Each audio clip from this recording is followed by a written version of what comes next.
Chapter 1. There's a road outside the city of Savathi that most travelers walk without noticing anything unusual about it at all. It's just a road. Packed dirt, worn smooth by centuries of feet and cartwheels, curving gently past rice fields that turn gold in the late afternoon light. If you walked it today, you'd probably walk right past the one thing on it that actually matters. At a bend in that road, where the path dips slightly before rising again toward the city gates, there's a tree. Not a young tree, not a tree anyone remembers planting. It's old, older, if you ask the oldest people in the nearest village, than anyone currently living, and older still than anyone their grandparents ever spoke of. Its trunk is thick and dark and slightly bowed, the way very old trees lean after decades of wind from the same direction. Its branches spread wide over the road, wide enough that travelers walking at midday step gratefully into its shade, without ever asking why it's there, or who put it there, or what it's for. Every morning, just after sunrise, an old farmer named Nandiya walks the short distance from his hut to that tree, carrying 2 clay jars of water balanced on a yoke across his shoulders. He waters the roots. He clears fallen branches from the base of the trunk. He does this the way some people breathe, without deciding to, without needing a reason, because it's simply what the morning is for. Here's the strange part, if you happen to ask around the village about it. Nandiya has never once eaten the fruit of that tree. Not because he doesn't like it, not because he's forbidden to. He waters it, he tends it, he protects it from goats, and from children throwing stones at low branches for sport. And every season, when the fruit ripens and falls, he gathers it into a basket and leaves it at the base of the trunk for whoever passes by. Travelers, strangers, people he will never see again and will never know the names of. Somebody planted that tree a long time before Nandiya was born. We don't know who yet. Stay with this road. We're going to come back to it. Right at the very end. If you sat with Nandiya long enough, and travelers occasionally did, resting in the shade while he worked, you'd notice he doesn't talk much about why he does it. Ask him directly, and he tends to shrug, the way people shrug when a habit has been part of them for so long, that the original reason has quietly dissolved into something closer to instinct. But if you stayed a little longer, if you let the silence sit instead of filling it with another question, sometimes he'd say something like this. Someone did the same for him once, long ago, when he was young and had nothing, and he never got the chance to thank them properly. So now he does this instead. It's a small explanation, almost too small to notice, folded into an old man's shrug at the edge of a dusty road. But small explanations like that one turn out to matter more than almost anything else in this story, so it's worth holding on to. The night is long. There's no need to rush toward the answer of who planted that tree, or why it still stands, or what it has to do with anything else you're about to hear. Let your breathing slow. Let the pace of this story match the pace of an old farmer walking an unhurried road at sunrise, water jars swinging gently on a wooden yoke, in no particular hurry to arrive anywhere at all. Here's the part that's easy to walk past, the same way most people walk past that tree without a second glance. This isn't really a story about a road or a tree or an old farmer with a habit of watering roots that aren't his. This is a story about something much older and much larger, something the Buddha spent a great deal of his life trying to explain clearly enough that people could actually live by it, instead of just being afraid of it. The word for it, in the language the earliest teachings were passed down in, is Kamma. You've probably heard the word before, usually in its more familiar form, karma, usually attached to something almost like a threat. Do something bad, and karma will get you. Something good happens to someone, and we say they must have good karma. It gets used in modern conversation almost like a cosmic scorekeeper, a kind of moral gravity that eventually pulls everyone down to what they deserve. That is not what the word actually means. And it's worth being precise about this early, because almost everything in the story you're about to hear depends on getting this one thing right. Kamma, in its original and much older sense, simply means action.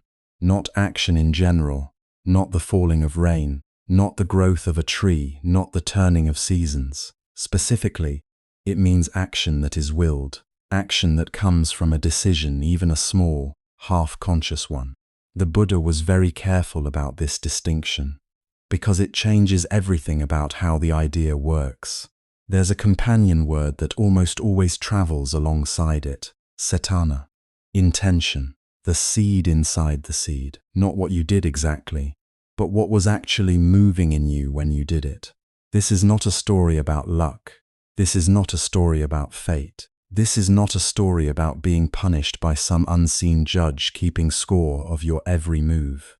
This is a story about seeds and about what happens, slowly, quietly, sometimes over years and sometimes over lifetimes, once a seed like that is planted. There's a short passage right at the very opening of one of the oldest collections of the Buddha's sayings that says something like this: "The mind comes first in all things. It leads. It shapes what follows. Act or speak from a mind that's clouded with anger, with greed, with carelessness, and difficulty tends to follow the way a cartwheel follows the ox that pulls it. Act or speak from a mind that's clear and steady, and ease tends to follow the very same way." Notice the language there.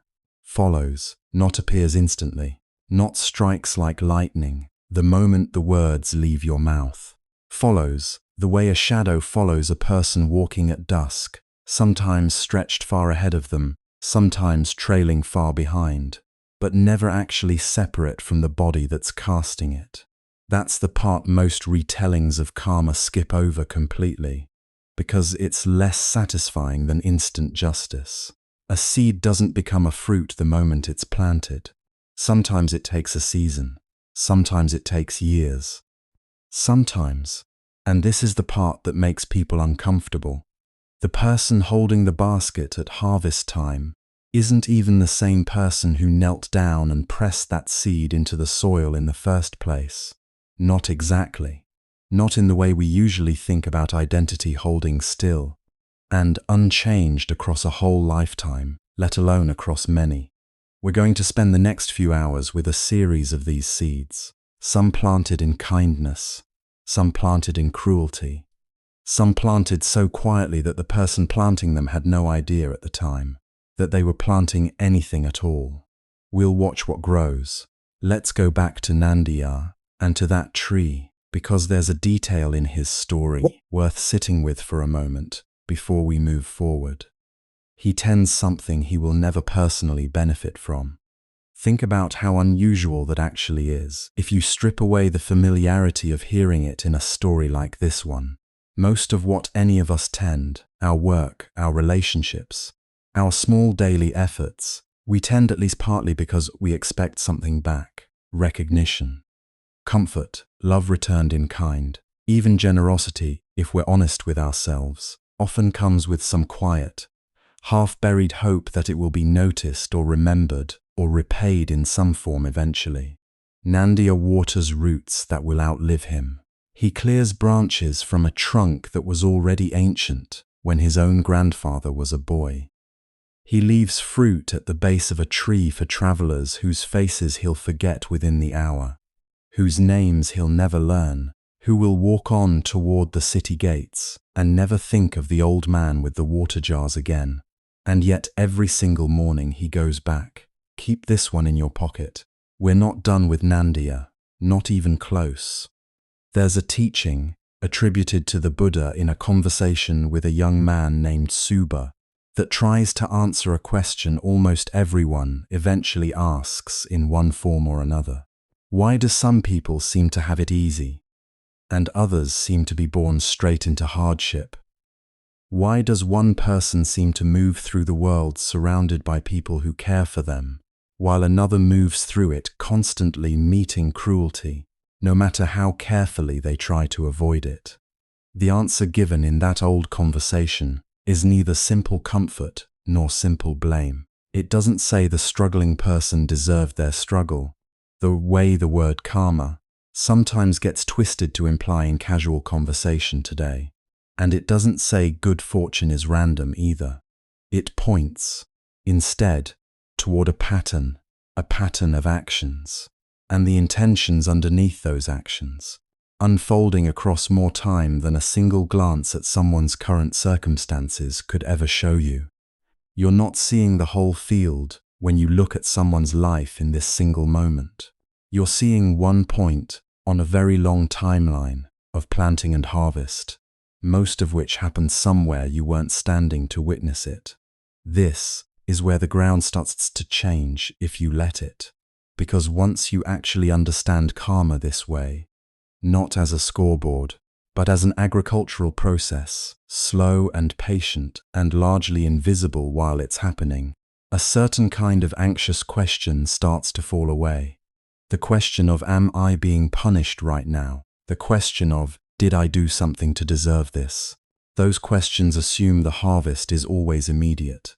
It almost never is.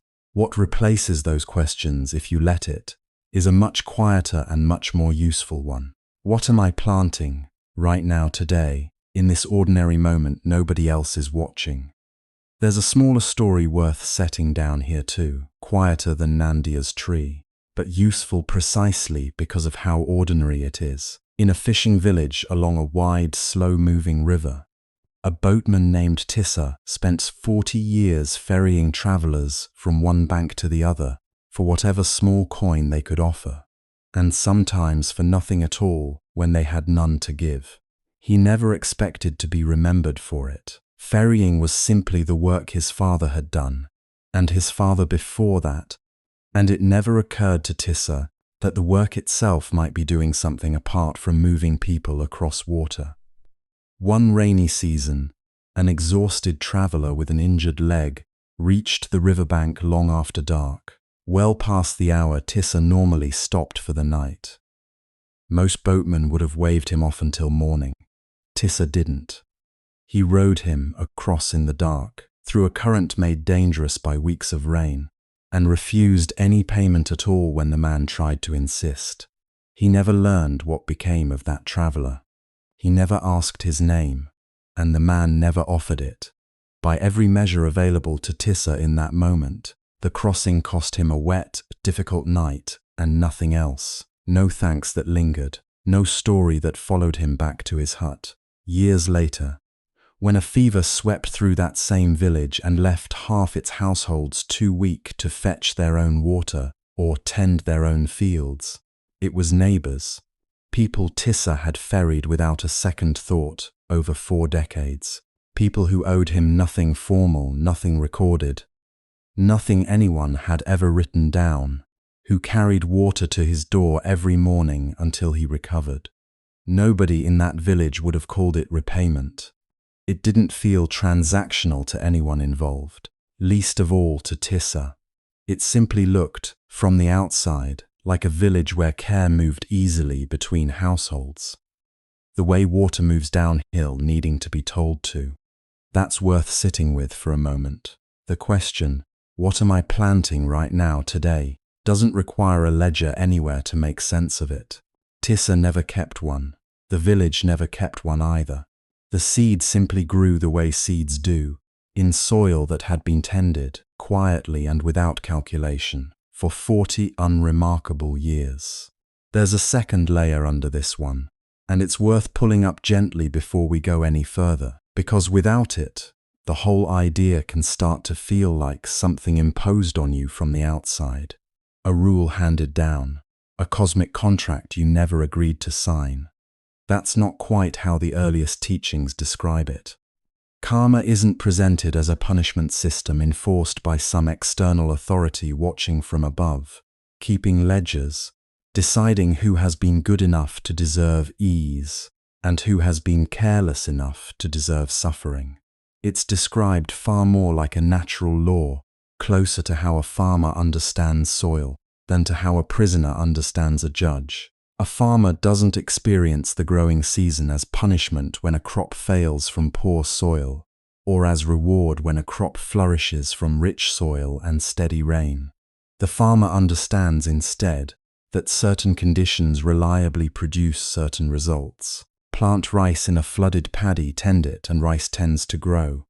Plant it in dry, cracked earth and walk away, and it tends not to.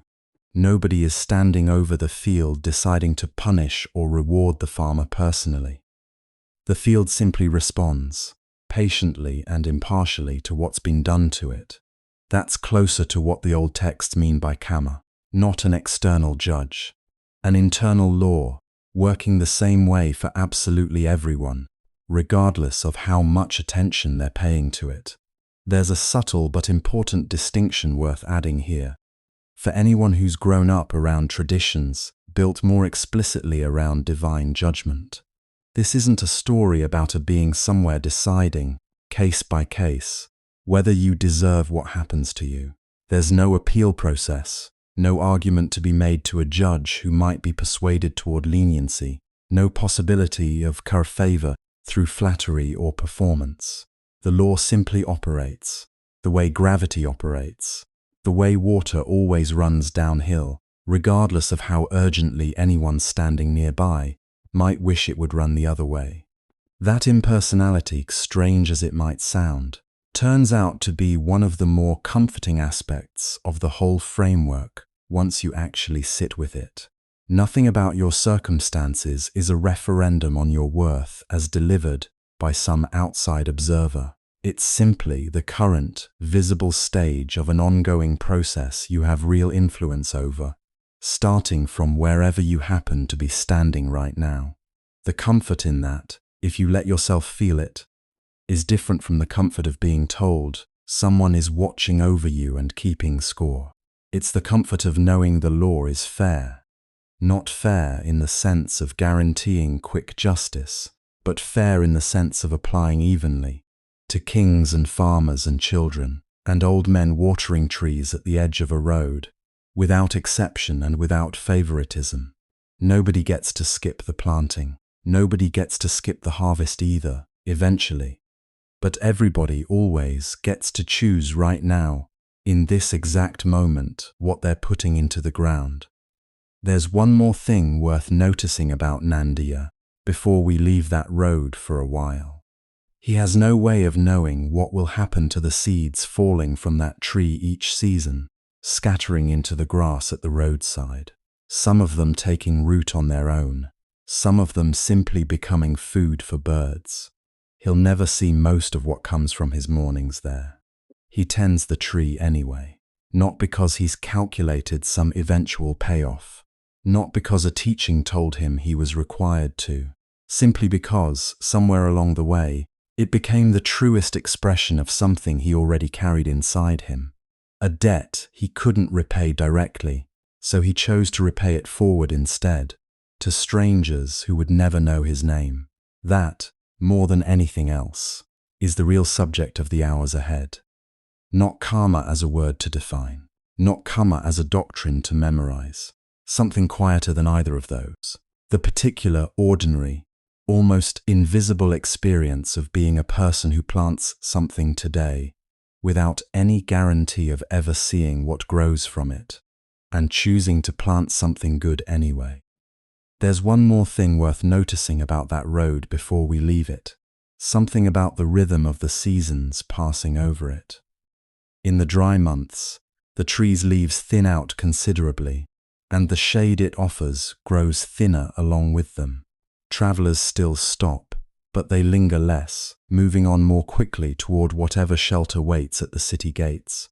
In the wet months, the branches fill back out, heavy and green, and the shade deepens enough that entire groups of travelers will sometimes wait out a passing storm beneath it rather than press on through the rain. Nandiya doesn't change his routine either way. The water still gets carried. The fallen branches still get cleared. The basket of fruit still gets left at the base of the trunk, season after season, regardless of how generous or how thin the tree's own returns happen to be in any given year. There's something worth sitting with in that consistency, The tending isn't conditional on the tree performing well. It isn't a transaction where effort scales up only when the reward looks promising. It's simply what the mornings are for: dry season or wet, generous harvest or lean one. That kind of steadiness, offered without regard to visible return, is going to show up again and again across the hours ahead, in forms that look nothing alike on the surface: a merchant's fortune, a queen's patience, a physician's quiet persistence, but that all share this same underlying shape, if you know to look for it. Somewhere in the years since Nandiya first started tending that tree, years before this story even properly begins, someone else planted a very different kind of seed, not with a shovel or a bucket of water, with a single bowl of food, offered without a second thought to a stranger who looked like he might not survive the week. That's where we're headed next. Stay with me a little longer. This next one starts small. They almost all do. Chapter 2. Back to that road for just a moment. Not the tree yet, further down, closer to a small village where the fields haven't been harvested in weeks because the rains came late that year and then didn't stop. There's a young woman there named Sujata. She's not wealthy. Her family has just enough, most years, and this year has been leaner than most. She spends her mornings the way most young women in that village spend theirs, tending animals, preparing food, helping her mother with the endless small tasks that keep a household from falling apart. One morning, walking toward the river with a jar balanced on her hip, she sees a man sitting beneath a tree at the edge of the forest path. He is thin in a way that stops her mid-step, not thin the way someone gets from a hard season of work. Thin the way someone gets after weeks of eating almost nothing at all, deliberately, on purpose, in pursuit of something he can no longer quite remember the shape of. His robes, what's left of them, hang loose over a body that looks like it might not survive another week of whatever he's been doing to it. The morning around them continues, indifferent to the scene unfolding at the edge of the path. Birds move through the branches overhead. Somewhere nearby, other villagers are already at work in the fields, entirely unaware that anything unusual is happening just out of their line of sight. That ordinariness matters. This isn't a moment marked by any external signal telling Sujata that something significant is about to happen. No unusual light, no sense of destiny pressing in on the scene. Just a young woman on her way to the river, and a stranger under a tree, on a morning that looks, from every outward angle, exactly like every other morning that came before it. She doesn't know his name. She doesn't know that 6 years earlier, he walked away from a palace, a wife, a newborn son, and the certainty of inheriting a kingdom, in search of an answer to a question most people spend their whole lives avoiding. She doesn't know that he has just spent those 6 years pushing his body to the very edge of what a body can survive, convinced that suffering itself might be the doorway to whatever he was looking for. She doesn't know that, just that morning, sitting under that tree, he has quietly begun to suspect he was wrong. All she sees is a starving man who looks like he might die, where he's sitting. If someone doesn't do something in the next few minutes, she doesn't deliberate. She doesn't weigh the cost against her family's own thin reserves for the season. She turns, walks back, and returns not long after with a bowl of rice cooked in milk. The best food her household has. Food that was likely meant for someone else's meal that day. She kneels. She offers it with both hands, the way food is offered to someone deserving of respect rather than pity. And she says nothing at all about what it cost her to bring it. This is where most versions of the story stop, if they tell it at all. The stranger eats. His strength returns enough for him to stand, to walk to a river, to sit beneath a different tree that night, and finally understand what he'd been circling for 6 exhausting years. Within a short time, under that second tree, he becomes what history will eventually call the Buddha, the one who has fully woken up And Sujata, having played her small part in a much larger story, disappears from most retellings entirely. A footnote, the woman with the bowl, sometimes not even given a name. But stay with this a little longer, because there's something worth noticing in exactly what she did, separate from what it eventually led to. She had no idea, kneeling there on that forest path, what that particular meal would become part of. She wasn't performing an act of legendary generosity for an audience of future admirers who would tell this story for the next 2,500 years. She was responding, in the moment, to a man who was starving, with the only thing she had that could help. This is the part that matters most for what we're building toward, across the next several hours. The size of what eventually grows from a seed has almost nothing to do with how much the person planting it understood, in the moment, about what they were doing. There's a word for what Sujata did, in the old language dana, generosity, giving. It shows up constantly across the earliest teachings, not as an obligation imposed from outside, but as one of the most direct ways a person can shape the quality of their own mind, seed by seed, meal by meal, choice by choice. And there's a companion word, one we touched on back in chapter 1, worth bringing back here, Vipaka, the ripened fruit, the result that eventually comes, sometimes visibly, sometimes so quietly the person who planted the seed never even notices it happening. One of the old collections of teachings describes 5 particular qualities that make an act of giving especially wholesome. Giving at the right time, giving with respect rather than as an afterthought, giving with one's own hand rather than through a servant or a delegate, giving something that isn't simply leftover scraps unwanted by the giver, and giving with some real thought toward what the gift will actually do for the person receiving it. Sujata's bowl of rice milk checks every one of those, almost by accident, simply because she was paying attention to an actual, specific, suffering person in front of her, rather than performing generosity as an abstract virtue. Notice what she doesn't say. She doesn't say, "I hope this earns me something." She doesn't say, "I hope you remember this." She kneels, she offers, and, as far as any record of that morning tells us, she walks away afterward and goes on with the rest of her day.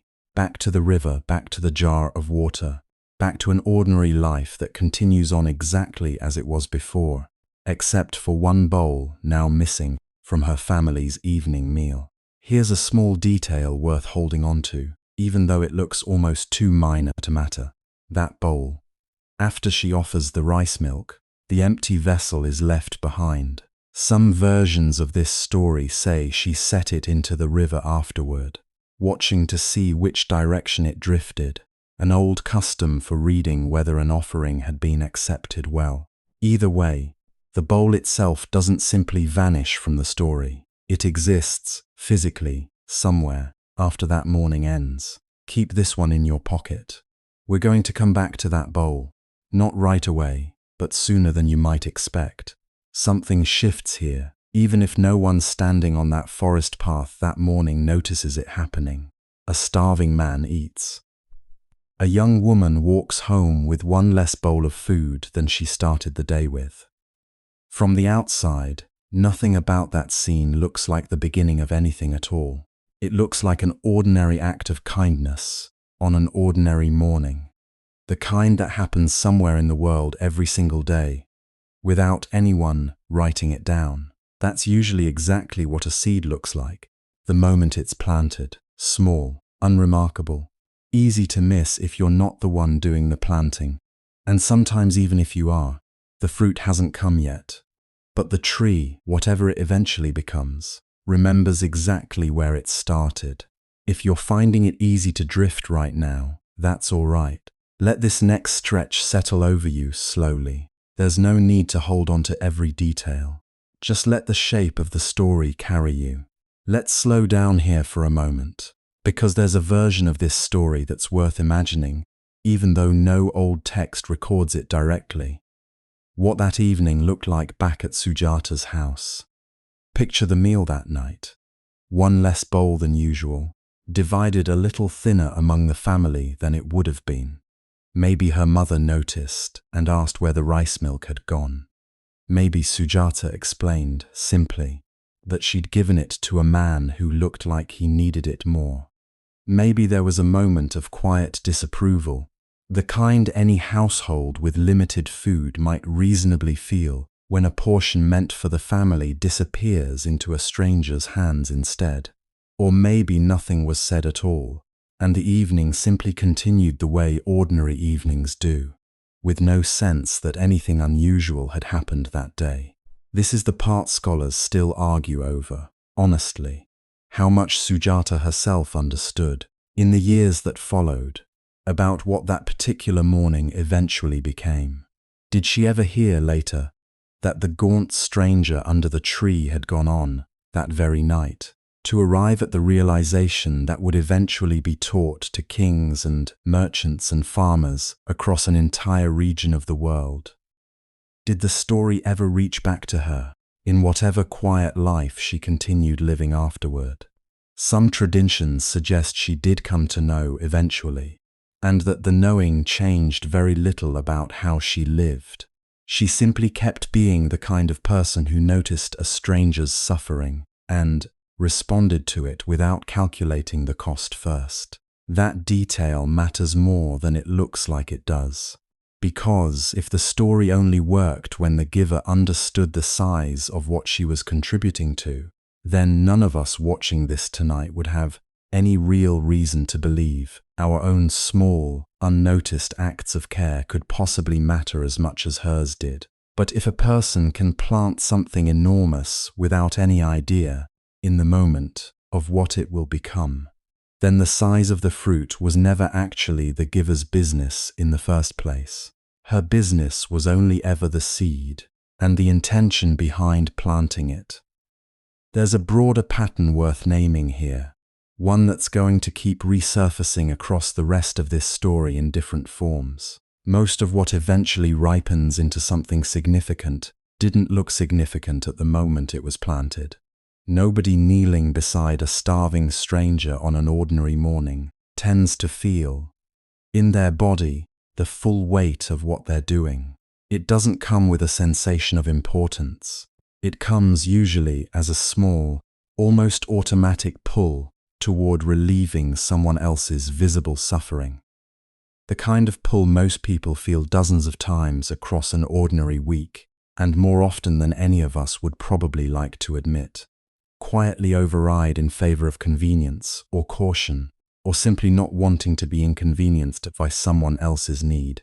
Sujata didn't override it. There's something worth naming about what that override actually feels like from the inside, since almost everyone listening tonight has felt it at some point. It rarely arrives as a conscious decision to be unkind. It arrives instead as a quiet stream of perfectly reasonable sounding justifications, arriving so quickly and so smoothly that the original impulse toward kindness has usually already faded by the time the justifications finish making their case. Someone else will probably help. I don't actually have enough to spare right now. It's not really my responsibility. I'll do something next time when circumstances are better. None of these thoughts feel in the moment like choosing cruelty. They feel like ordinary practicality. And that's precisely what makes them so effective at quietly closing a door that, a moment earlier, had been genuinely open. That more than the specific bowl of rice milk, more than the specific starving man beneath the specific tree, is really the seed being planted in this chapter, not an object. A pattern of response. A willingness to act on the small, ordinary pull toward kindness in the moment it actually arrives, rather than waiting for a more convenient or more certain moment that may never come. This is the quiet hinge the whole chapter turns on, so it's worth saying plainly before we move forward. Nothing about what Sujata did required her to understand karma as a doctrine, or intention as a technical concept, or generosity as a practice with 5 specific qualities attached to it by some later commentary.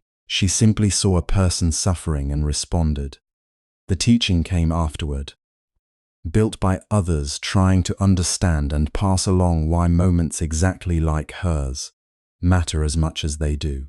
You don't need to understand any of this perfectly either to plant something worth planting today. Before we move on to the next seed, sitting in the dark tonight, here's something small worth carrying with you. Somewhere in your own life, there was probably a moment like Sujata's, small, unplanned, easy to forget, where you gave something to someone without stopping to calculate what it would cost you. You may never know what it became. That was never really the point. If a story like this one is giving you something to rest your mind on tonight, you're welcome to let me know down in the comments. It helps this channel keep telling these stories, and it costs you nothing but a moment before you drift off. There's one more thing worth sitting with before we leave Sujata's morning behind for now. 6 years is a long time to spend pursuing an answer through hardship, deprivation, and a body pushed to the very edge of what it could survive. And it's worth noticing that the turning point, the moment that finally allowed a different kind of understanding to take root, didn't arrive through more effort, more endurance, more suffering piled on top of suffering, already at its limit. It arrived through an act of ordinary kindness from someone who had no idea what she was interrupting, and no idea what she was making possible. Sometimes the seed that changes everything isn't the one we plant through our own determined striving. Sometimes it's the seed someone else quietly plants in us at exactly the moment we didn't know we needed it, without either of us fully understanding, in that moment, what had just been set into motion. There's a broader question worth letting rest in your mind before we leave this chapter, one that doesn't have a clean answer and isn't meant to. If you had been standing on that forest path yourself, watching a starving stranger you'd never met, would you have recognized the pull toward helping him as clearly as Sujata seemed to? Or would some quieter, more reasonable-sounding voice have talked you out of it first, reminding you of your own family's thin reserves, the uncertainty of a stranger's intentions, the dozens of perfectly sensible reasons that usually crowd in around a moment like that one, right before the moment passes? There's no shame in admitting the second possibility feels more familiar than the first. Most of us have walked past our own version of that forest path more times than we'd like to count, letting the sensible voice win. What makes Sujata's morning worth returning to, again and again, across thousands of years of retelling, isn't that she was somehow immune to hesitation. It's that on that particular morning, for reasons the old text never fully explain, she wasn't. There's a gentler way to hold that comparison too, worth offering before we move forward. This isn't meant as a measuring stick to judge yourself against, tallying up every forest path you've ever walked past without stopping. Every single person listening to this story tonight has both kinds of mornings somewhere in their past. Mornings where the pull toward kindness won, and mornings where the sensible voice won instead. That's simply what being human involves. What matters isn't achieving some impossible record of never once letting the sensible voice win. What matters is noticing, tonight and in the mornings ahead, that the pull itself is still there, waiting, available again the next time it arrives. Not far from that same road, in the great city of Savatthi itself, there lived a merchant so wealthy that his household alone employed more servants than some small villages had residents entirely. His name was Anathapindika, and the seed he was about to plant would look nothing like Sujata's. No starving stranger, no forest path, no single bowl offered quietly and without witnesses. His would be paved, quite literally, in gold. Chapter 3. Back to Savatthi for a while now. Not the dusty road at its edge this time, but the busy heart of the city itself, where a wealthy merchant named Anathapindika is about to do something that will strike almost everyone who hears about it as completely irrational. Understand first who this man actually was. Anathapindika, the name itself means something like giver of alms to the unprotected, a title he earned so thoroughly through his habits that it eventually replaced whatever he'd originally been called. He was one of the wealthiest bankers in the region, a man whose caravans moved goods across enormous distances, whose household ran with the precision of a small government, whose opinion carried weight in rooms full of powerful people. He first encountered the Buddha's teaching almost by accident, on a business trip to another city, staying at the home of a relative who could barely contain his excitement about a teacher who had recently arrived nearby. Anathapindika was skeptical. A busy man with trade routes to manage has little patience for spiritual enthusiasm from an overeager brother-in-law, but something about the invitation stayed with him through the night, enough that he woke before dawn, unable to sleep, and set out to see for himself. The walk itself, according to the old accounts, was strange enough on its own to be worth remembering.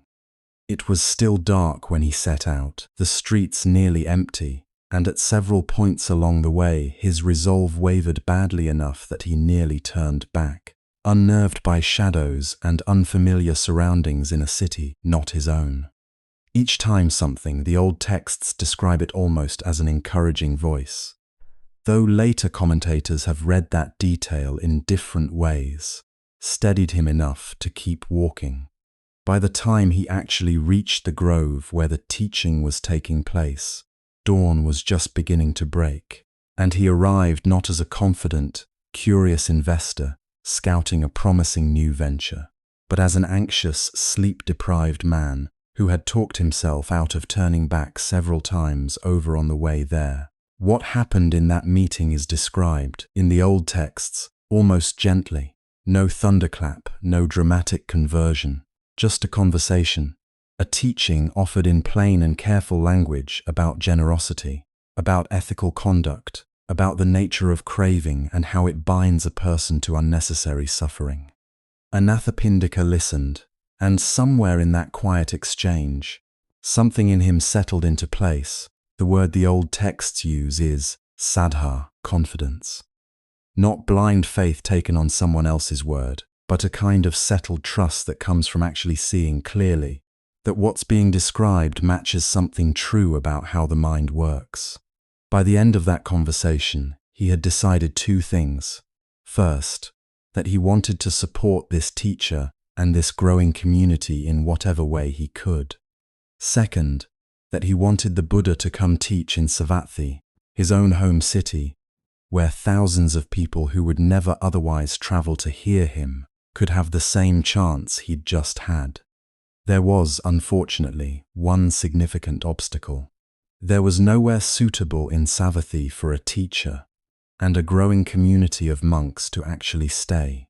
This is where the ground starts to change, because the piece of land Anathapindika eventually settled on wasn't for sale in any conventional sense. It belonged to a prince named Cetana, a beautifully wooded grove just outside the city, shaded, quiet, exactly the kind of place suited to teaching and meditation. Prince Cetana had no particular interest in selling it. When Anathapindika approached him about purchasing it, the prince, more to end the conversation than out of any real intention to sell, named a price he assumed no one would ever actually pay. Cover the entire grove, said, edge to edge, with gold coins laid flat across the ground. That's my price. Most people would have understood that as a polite refusal dressed up as a number. Anathapindika understood it as a business proposition and accepted immediately. What followed became one of the most talked about scenes in that city's history. Carts loaded with gold coins arrived at the grove day after day. Servants laid them out across the ground, section by section, working methodically to cover as much of the property as the price demanded. It was, by any ordinary measure, an almost absurd expenditure, enough wealth to have funded any number of more conventional investments. spent instead on laying metal across grass and dirt to secure a plot of shaded land for a teacher and his followers to sit under trees on. Watch what he does with his hands here, because it tells you something the price tag alone doesn't.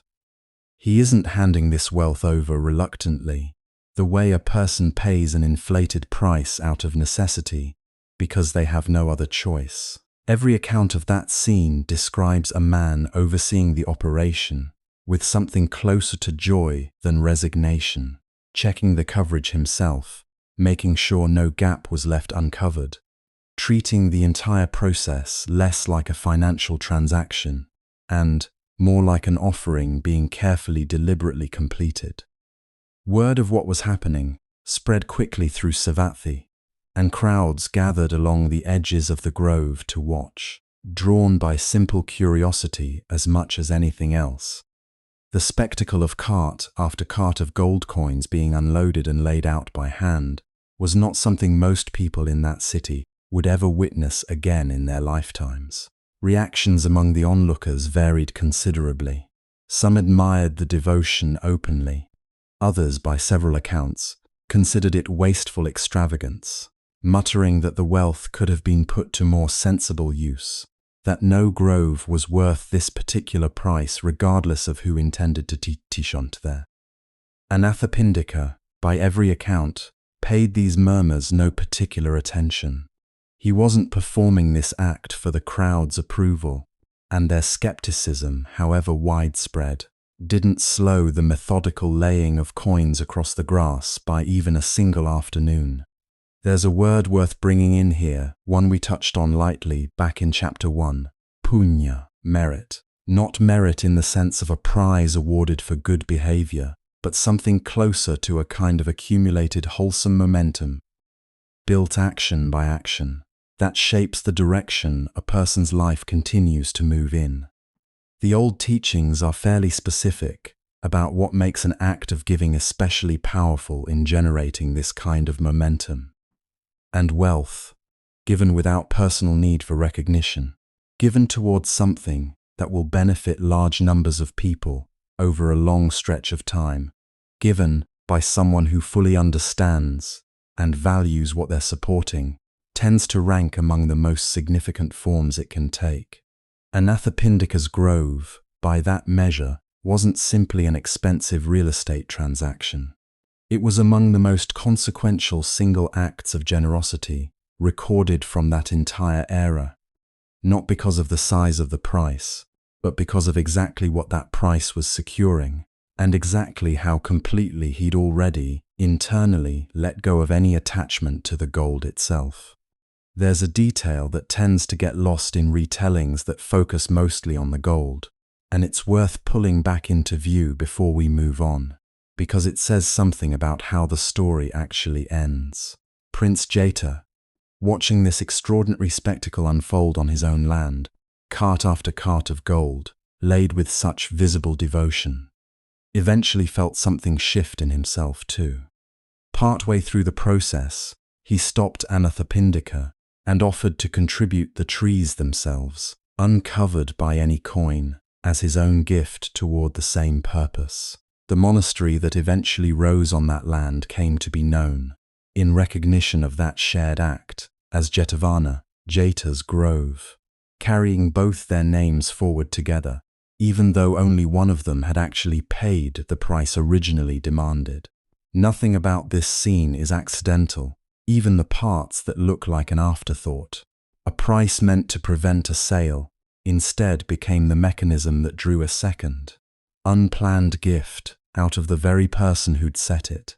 Generosity, offered visibly and without hesitation, has a way of doing that, of pulling something loose in the people standing nearby who witness it, whether or not that was ever the giver's intention.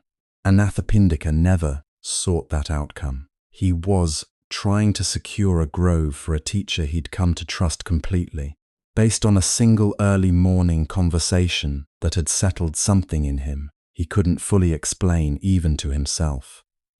Everything that followed, the prince's contribution, the monastery that would host the Buddha for 19 rainy seasons, the thousands of people across those decades who would hear teachings under trees.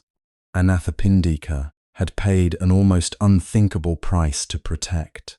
None of it was visible to him standing in that grove, watching gold coins being carefully laid across the grass. He wasn't planting a monastery.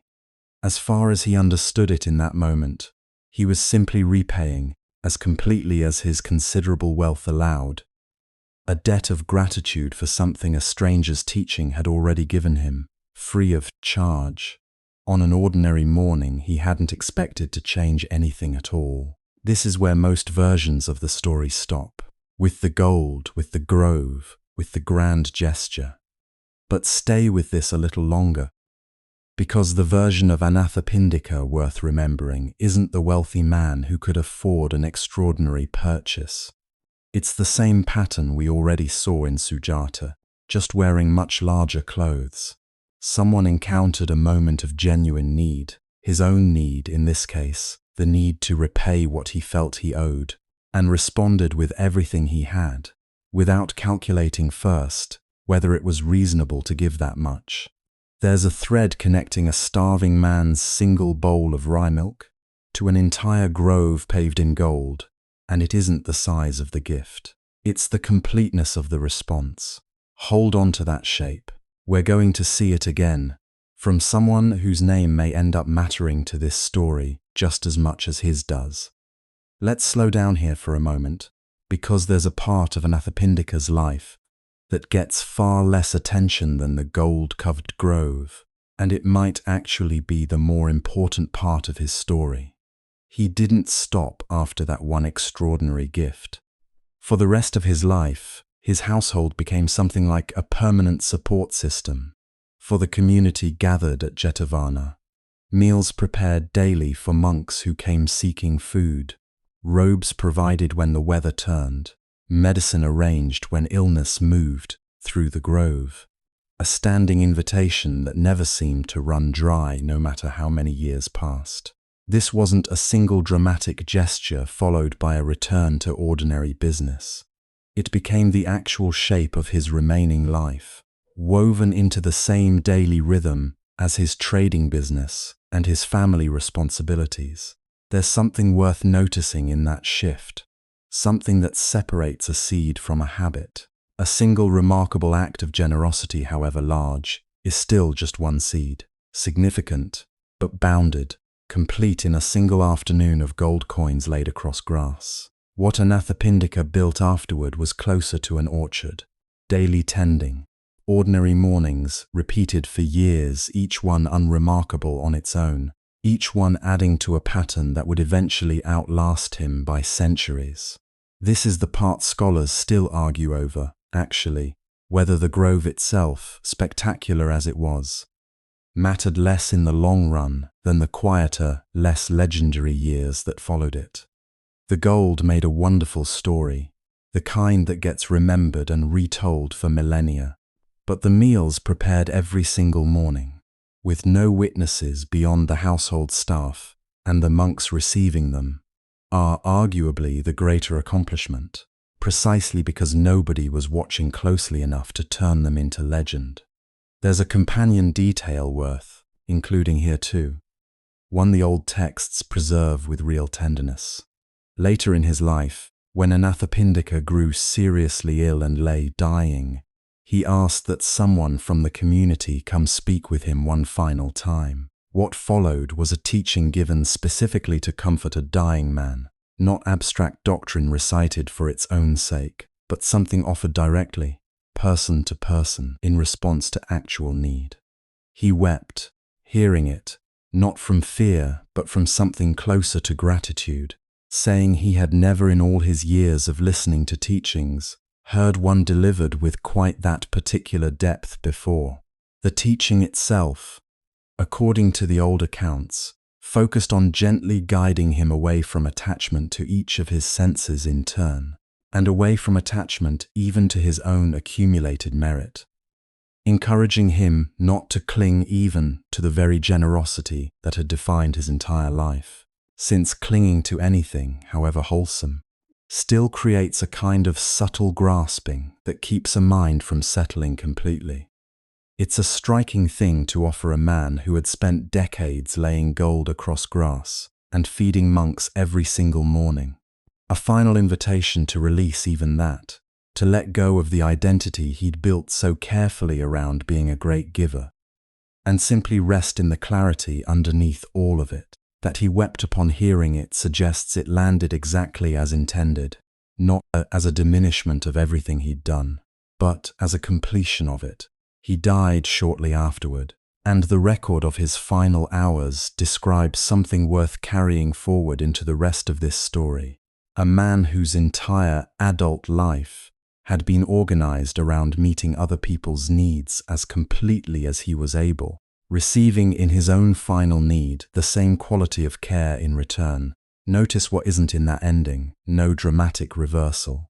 No sudden revelation that the years of generosity had been building towards some hidden reward all along. Just a man who had spent decades planting, quietly and consistently, receiving in his last hours something that felt, by every account, like exactly the right harvest for exactly the kind of life he'd lived. Something is quietly being planted here. Underneath all of this, not just Anathapindika's grove, and not just his decades of unglamorous daily generosity, but a pattern this story is going to keep returning to. Every seed we've looked at so far, Nandiya's tree, Sujata's bowl, Anathapindika's gold, shares one feature that's easy to miss if you're only watching for the dramatic version of each story. None of these three people gave with an eye toward being remembered. And all three of them, whether they ever knew it or not, ended up remembered anyway. That's not coincidence built into how these stories get told. It's closer to a description of how this particular kind of seed actually tends to grow.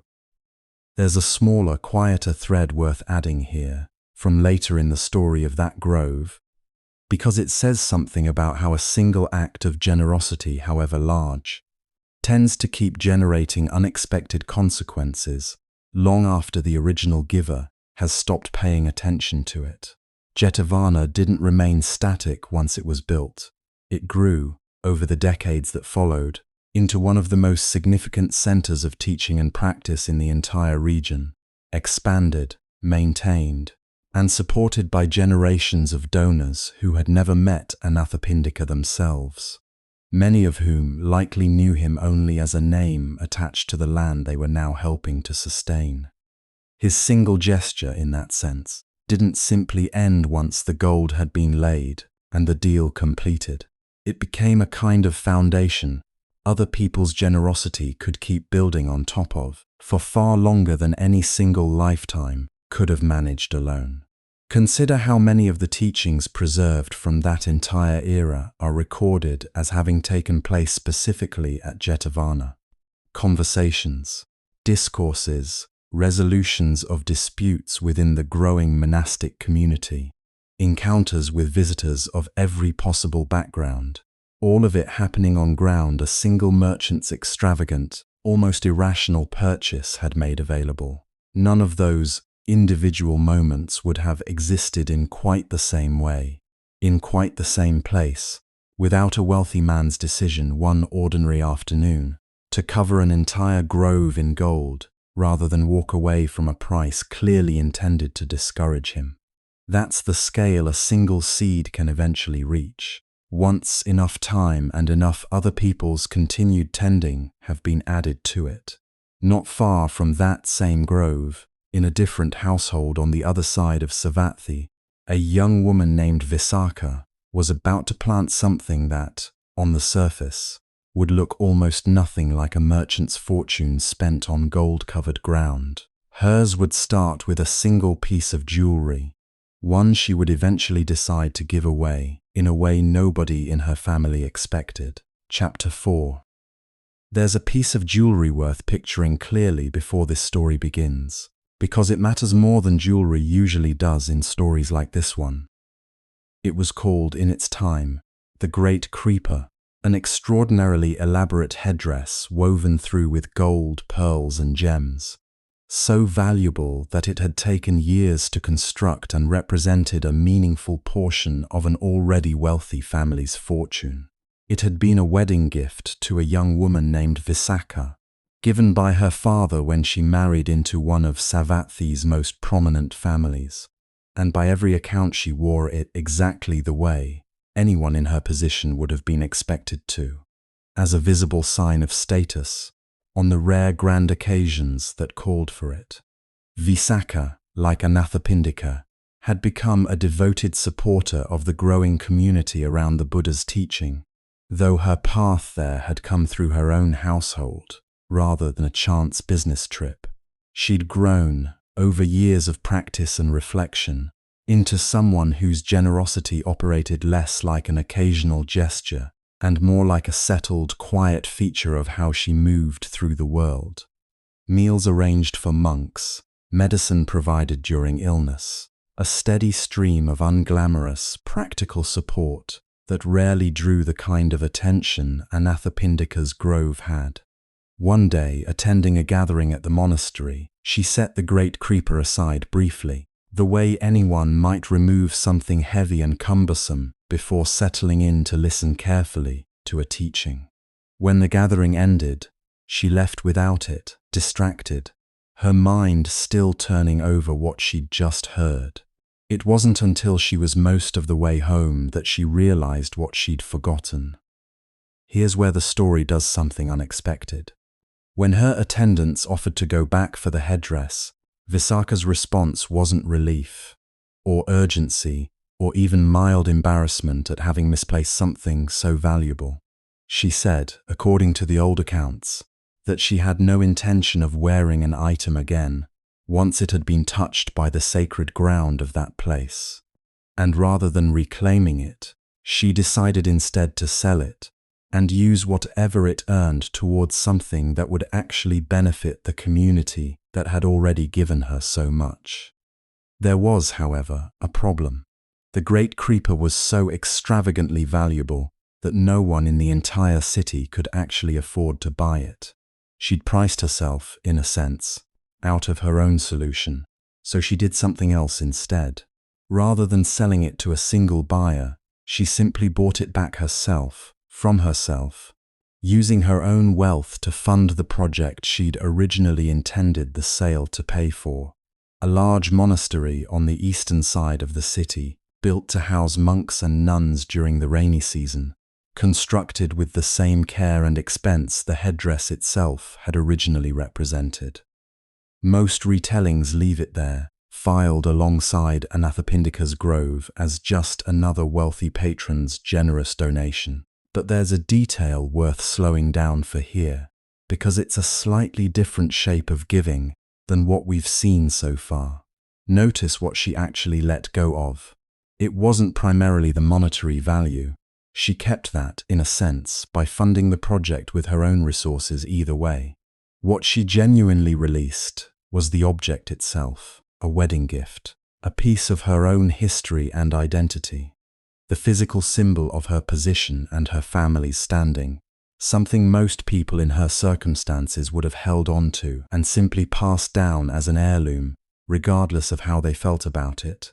There's a word worth bringing in here, kusala, wholesome, skillful. It's often used, in the old texts, not just to describe an action's outcome, but the underlying quality of the mind performing it. Clear, unclouded by grasping, aimed genuinely at benefit rather than self-interest dressed up as generosity. Vipaka's decision carries that quality distinctly. She wasn't performing a public act of charity for status, the way giving away an expensive item sometimes functions in other contexts. She was releasing an attachment that had quietly outlived its usefulness to her, the moment she recognized it for what it was. Now, that empty bowl, do you remember it? Back in chapter 2, after Sujata offered her gift of rice milk to a starving stranger beneath a tree, the vessel itself didn't simply vanish from the story. It was left behind, its purpose already served. There's a quieter thread some old commentarial traditions preserve. connecting ordinary household objects across generations of families devoted to the same community. Vessels, cloths, small tools repurposed again and again as they pass from one generous household to another, rarely tracked individually, but understood collectively as part of an unbroken chain of practical support, flowing toward the same monasteries, the same gatherings, the same ordinary daily needs. Whether or not that particular bowl from that particular morning physically found its way, years later, into a kitchen in Vipaka's own household, preparing meals for monks at her new monastery, the old texts don't insist on tracing it that precisely, and neither should we. What they do insist on is the shape underneath it. An object given without expectation, repurposed by someone who never met the person who gave it, quietly continuing to do exactly what it was always meant to do, long after the original moment of giving has been forgotten by nearly everyone except the story itself. That's the loop closing. Not a literal object necessarily traced across years, but the pattern it represents, continuing on regardless of whose hands are actually holding it. Before we move to the next thread in this story, here's something worth pausing on. Something a little more modern than anything we've covered so far tonight. There's research from a completely different field entirely that describes something oddly similar to what we've been tracing across these first 4 chapters. Neuroscientists studying habit formation have found that repeated actions, even small ones, even ones a person barely notices themselves performing, physically shape the pathways in the brain that make those same actions easier and more automatic the next time. Each repetition doesn't just happen and disappear. It leaves something behind, a slightly worn groove, a slightly more accessible pathway, so that the next similar choice requires just a little less effort than the one before it. It's not a perfect parallel to karma, as the old teachings describe it. The traditions we're exploring tonight are talking about something that extends across an entire life and beyond. Not simply the electrical patterns inside a single brain across a few years, but the underlying shape rhymes in a way that's hard to ignore. A seed planted once might be an isolated event. A seed planted repeatedly becomes something closer to a groove, a pathway the mind returns to more and more easily, whether that groove leads toward generosity or toward carelessness, toward patience or toward anger. Anathapindika's decades of quiet daily giving weren't just decades of separate, unconnected good deeds. They were, in a very real sense, the slow carving of a groove, one that made each subsequent act of generosity a little more natural, a little more automatic, a little more simply who he had become, rather than something he had to actively choose each morning. There's more to Vipaka's story worth, including before we close this chapter, because like Anathapindika, the single dramatic gesture, however striking, wasn't really the center of who she became. It was simply the moment that happened to get remembered most vividly. She went on to live a very long life by the standards of her time, and the old texts describe her as someone who never stopped showing up for the same kind of ordinary, unglamorous support she'd already been offering before the headdress was ever set aside that afternoon. She's remembered for asking at one point for 8 specific standing permissions related to how she could continue caring for the monastic community. Things like providing cloth for the rainy season, offering food to monks who were traveling or ill, arranging support for mothers and expecting mothers connected to the community. Small, practical, repeated requests, not a single grand monument. A lifetime of infrastructure, built one unremarkable provision at a time. There's something worth noticing in the shape of her request, actually, separate from its content. She didn't ask for recognition. She asked for permission to keep being useful in specific, ongoing ways, which tells you something about where her attention had settled, permanently, by that point in her life, not on what she'd already given. on what she could keep giving, day after day, for as long as she had days left to give it. This is where the ground starts to change in a way worth naming directly, because we're 4 chapters into this story now, and every seed so far has grown in roughly the same direction. An old farmer's quiet devotion, a starving stranger's rescue, a merchant's staggering generosity, a noblewoman's willingness to let go of what she once thought mattered most. Stay with this a little longer, because that pattern is about to break. There's a part of Vipaka's earlier life worth including here too, because it explains something about where her later generosity actually came from, and it wasn't simply inherited wealth looking for a worthy cause. As a young girl, still living in her father's household, she'd apparently already developed a reputation for a particular kind of clear-eyed practicality combined with genuine warmth, resolving disputes among the household staff with a fairness that impressed people considerably older than she was, noticing when servants or visitors were struggling before anyone else in the household thought to ask. When she married into her husband's family, that same quality created real friction at first. Her father-in-law, by most accounts a man devoted to a very different set of teachings, found her continued devotion to the Buddha's community difficult to accept, and the early years of her marriage were marked by real tension over exactly this issue. The old texts describe one particularly striking episode in which she was able to resolve a serious rift with her father-in-law not through confrontation, but through the same patient, clear-eyed honesty that had apparently defined her since childhood, laying out her position calmly, refusing to abandon what she believed while also refusing to let the disagreement destroy the relationship entirely. By the end of that conversation, her father-in-law's own resistance had genuinely softened, and he became over time considerably more supportive of the very community he'd once viewed with suspicion. The specific incident worth including here involved an accusation. Her father-in-law had at one point publicly accused her of improper conduct within the household, a serious charge that could have permanently damaged her standing in the family and in the wider community if left unaddressed. Rather than responding with anger or simply enduring the accusation in silence, Vipaka requested a formal hearing in front of witnesses, laid out a calm and complete account of what had actually happened, and demonstrated, point by point, that the accusation had no basis. Her father-in-law, faced with her composed and thorough response, was compelled to publicly acknowledge he'd been mistaken, a significant concession for a man of his standing to make to his own daughter-in-law in front of an assembled household.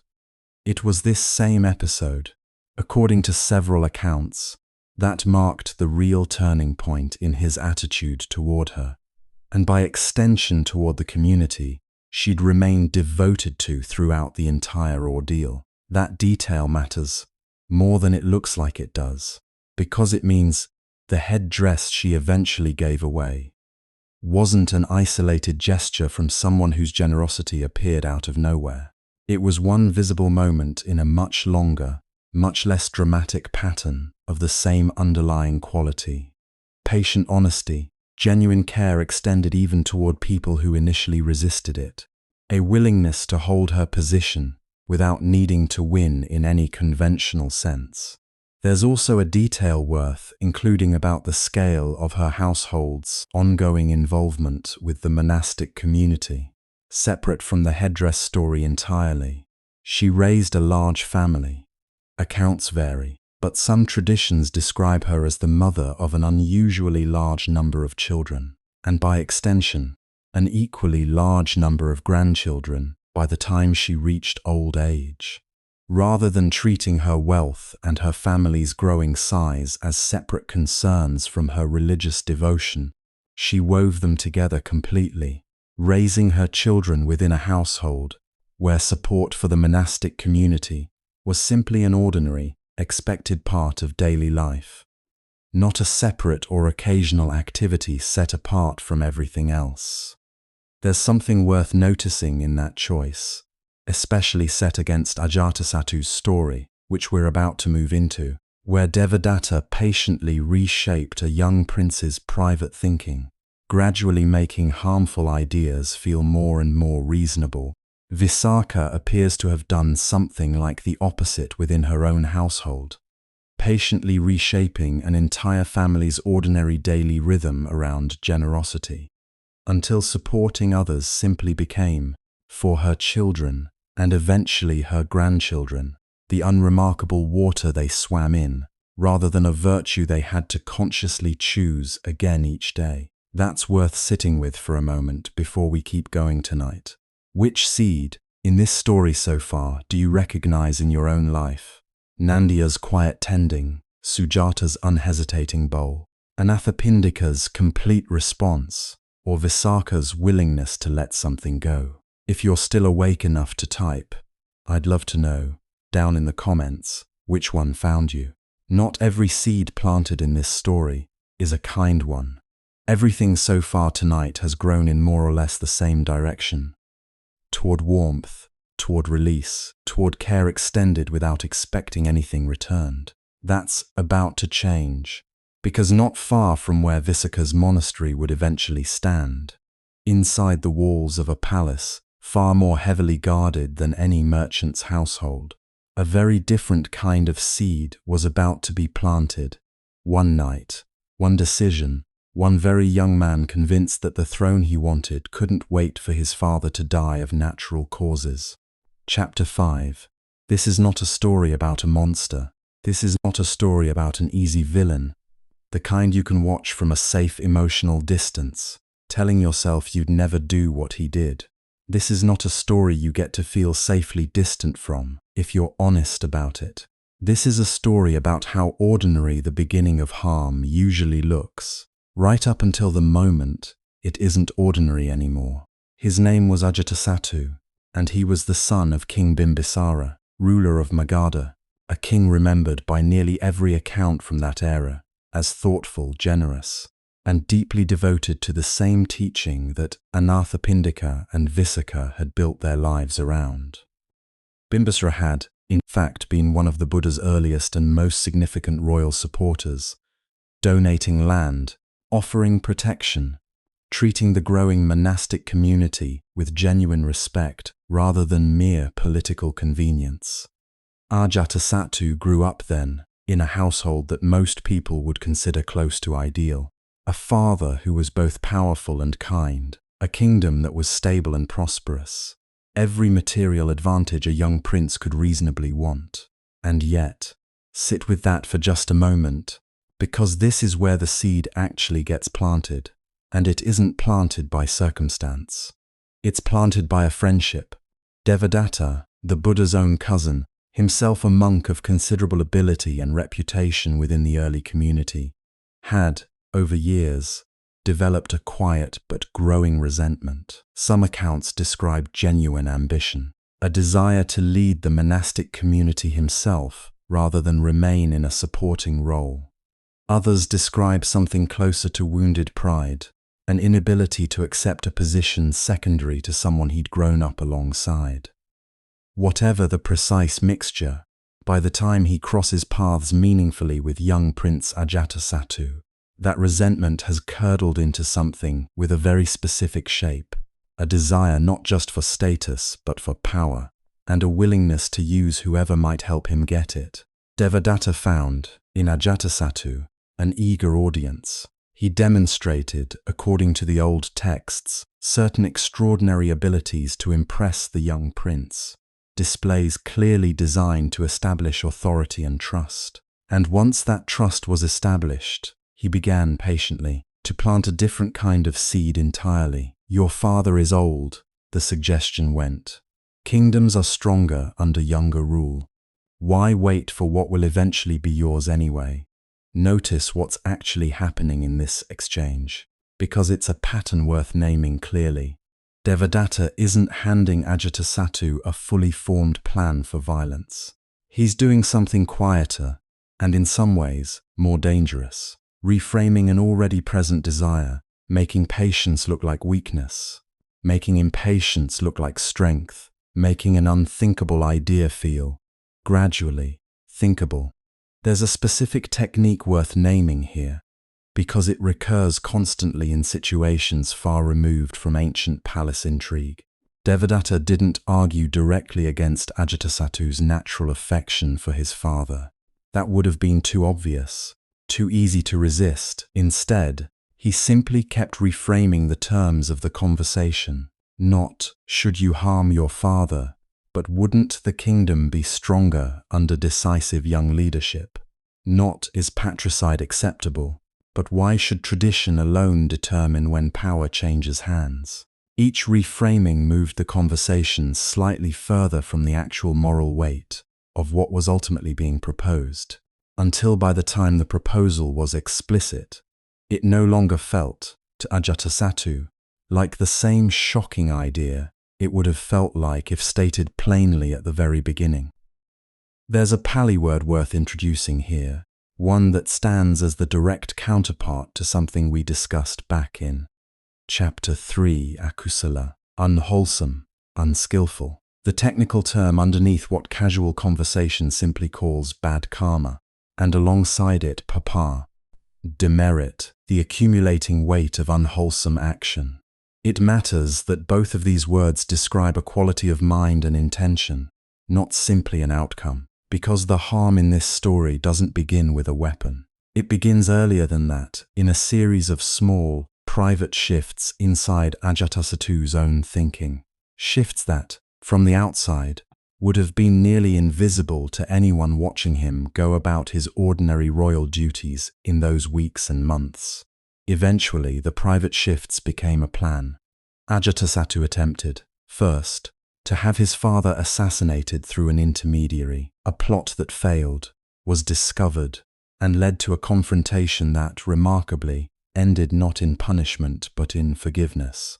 Bimbisara, learning of his own son's attempt on his life, chose not to execute him, not even to imprison him, but instead abdicated the throne peacefully in his favor, apparently hoping that receiving the kingship freely would satisfy whatever hunger had driven his son to violence in the first place.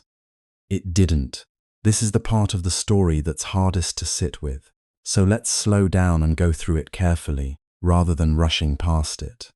Ajatasattu, now king by his father's own voluntary abdication, had gotten exactly what he wanted, and yet, pushed further by Devadatta's continued influence, he ultimately had his father imprisoned anyway, and, over time, deprived of food and care until Bimbisara died in that prison cell, a broken and gentle king, killed slowly by the same son he had just finished forgiving completely. There is no version of this chapter where that detail gets softened.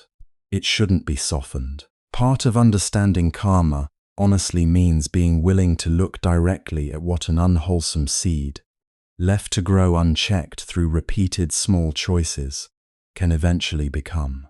Here's what happened next, and it's the detail this whole chapter has actually been building toward.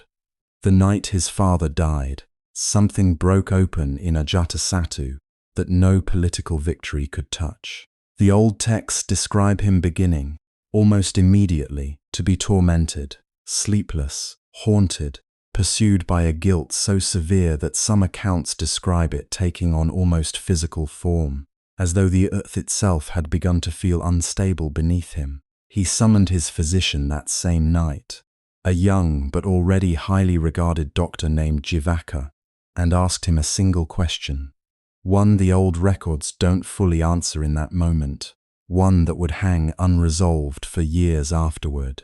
Picture that room for a moment, because it's worth sitting with the full weight of it.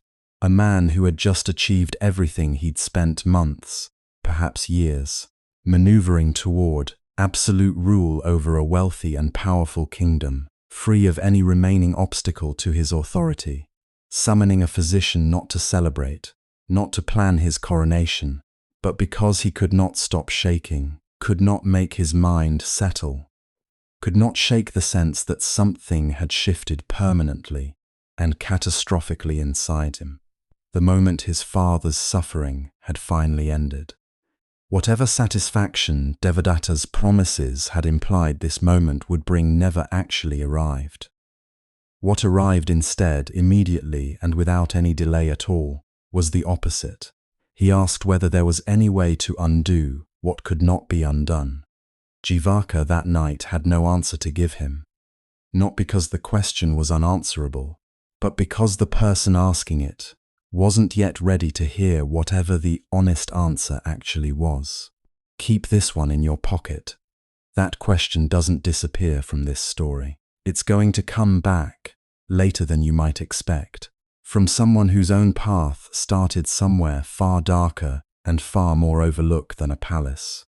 There's a broader pattern worth pulling out of Ajatasattu's story before we move on, because it's going to matter for almost everything harmful we look at across the rest of this night. Nobody wakes up one morning and decides, out of nowhere, to become the kind of person capable of what Ajatasattu eventually did. That's not usually how akusala actually accumulates. It arrives instead through a long sequence of much smaller permissions. Permission to entertain an idea that would have seemed unthinkable a year earlier. Permission to reframe patience as weakness. Permission to let a trusted friend's persistent suggestions slowly wear down a resistance that once would have refused outright. Each of those permissions taken alone might look almost negligible. A private thought quickly suppressed. A moment of irritation with an aging father quickly dismissed as ordinary impatience rather than examined honestly.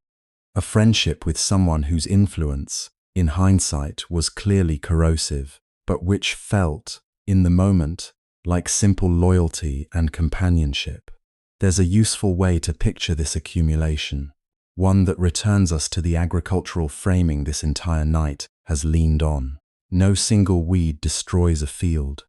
A field is destroyed by neglect, by allowing small weeds to keep growing season after season, because none of them individually seemed urgent enough to address. By the time the field is visibly overrun, the actual damage was done far earlier, in dozens of small moments of inattention that nobody bothered to track carefully at the time. Ajatasattu's mind, across those months of Devadatta's influence, was very much a field being neglected in exactly this way, not through any single catastrophic decision, but through an accumulating series of small, unaddressed permissions that eventually grew into something no longer manageable by the time anyone, including Ajatasattu himself, thought to seriously examine what had taken root. This is the part scholars still argue over, actually, how much responsibility to place on Devadatta's manipulation versus Ajatasattu's own choices at each of those smaller moments along the way. The old texts don't offer a clean answer, and it's worth resisting the urge to manufacture one. What they do make clear is that both mattered. Devadatta planted suggestions. Ajatasattu chose repeatedly, small step by small step, to let those suggestions take root rather than uprooting them, while they were still small enough to pull out easily. That's the part worth carrying into your own life tonight, gently, without turning it into anxiety. Most harm doesn't arrive as a single dramatic decision. It arrives as an accumulation of small permissions, each one slightly easier to grant than the one before it, precisely because the one before it already loosened the ground. There's a practical use for this understanding worth naming plainly. If harm accumulates through small, easily overlooked permissions, then the moment to interrupt it isn't necessarily the dramatic moment everyone else notices, the moment Ajatasattu finally acted on the plot, or the moment that plot finally succeeded. The moment to interrupt it is much earlier and much quieter. At the first small permission, the first private thought entertained a little too long, the first moment patience gets quietly reframed as weakness. That's a much harder moment to catch, precisely because it doesn't announce itself as significant at the time. But it's also the moment where the field is easiest to still recover, before the weeds have had years to establish roots too deep to pull without damaging everything growing nearby. There's one more piece of this chapter worth sitting with, something that doesn't excuse anything Ajatasattu did, but adds a layer of honesty this kind of story needs if it's going to be told well. Bimbisara's forgiveness, offering the throne freely rather than responding to his son's first attempt with punishment, was, by every measure available to us, a genuinely loving act. And it still wasn't enough to stop what came next. That's an uncomfortable truth worth naming directly, because it resists a much simpler and more comforting version of this story, one where kindness alone always dissolves harm before it can fully form. Sometimes it does. We'll see exactly that more than once before this night is over. But sometimes a seed has already been watered so thoroughly, for so long, by influences working in the opposite direction, that even a father's complete and immediate forgiveness can't reach it in time. That doesn't mean the forgiveness was wasted. It simply means karma, understood honestly, doesn't promise that every wholesome seed will outrun every unwholesome one planted alongside it. It only promises that both are real, both are growing, and both will eventually bear whatever fruit their own nature produces. There's a broader question worth sitting with here, one that reaches well beyond Ajatasattu's particular circumstances. If forgiveness alone can't guarantee it will reach a harmful seed in time, does that mean forgiveness itself is somehow less valuable or less worth offering? The old teachings would say, emphatically, no. And it's worth understanding exactly why, because the reasoning matters more than the conclusion. Bimbisara's forgiveness wasn't primarily an intervention aimed at changing his son's trajectory, even though a version of him probably hoped it might.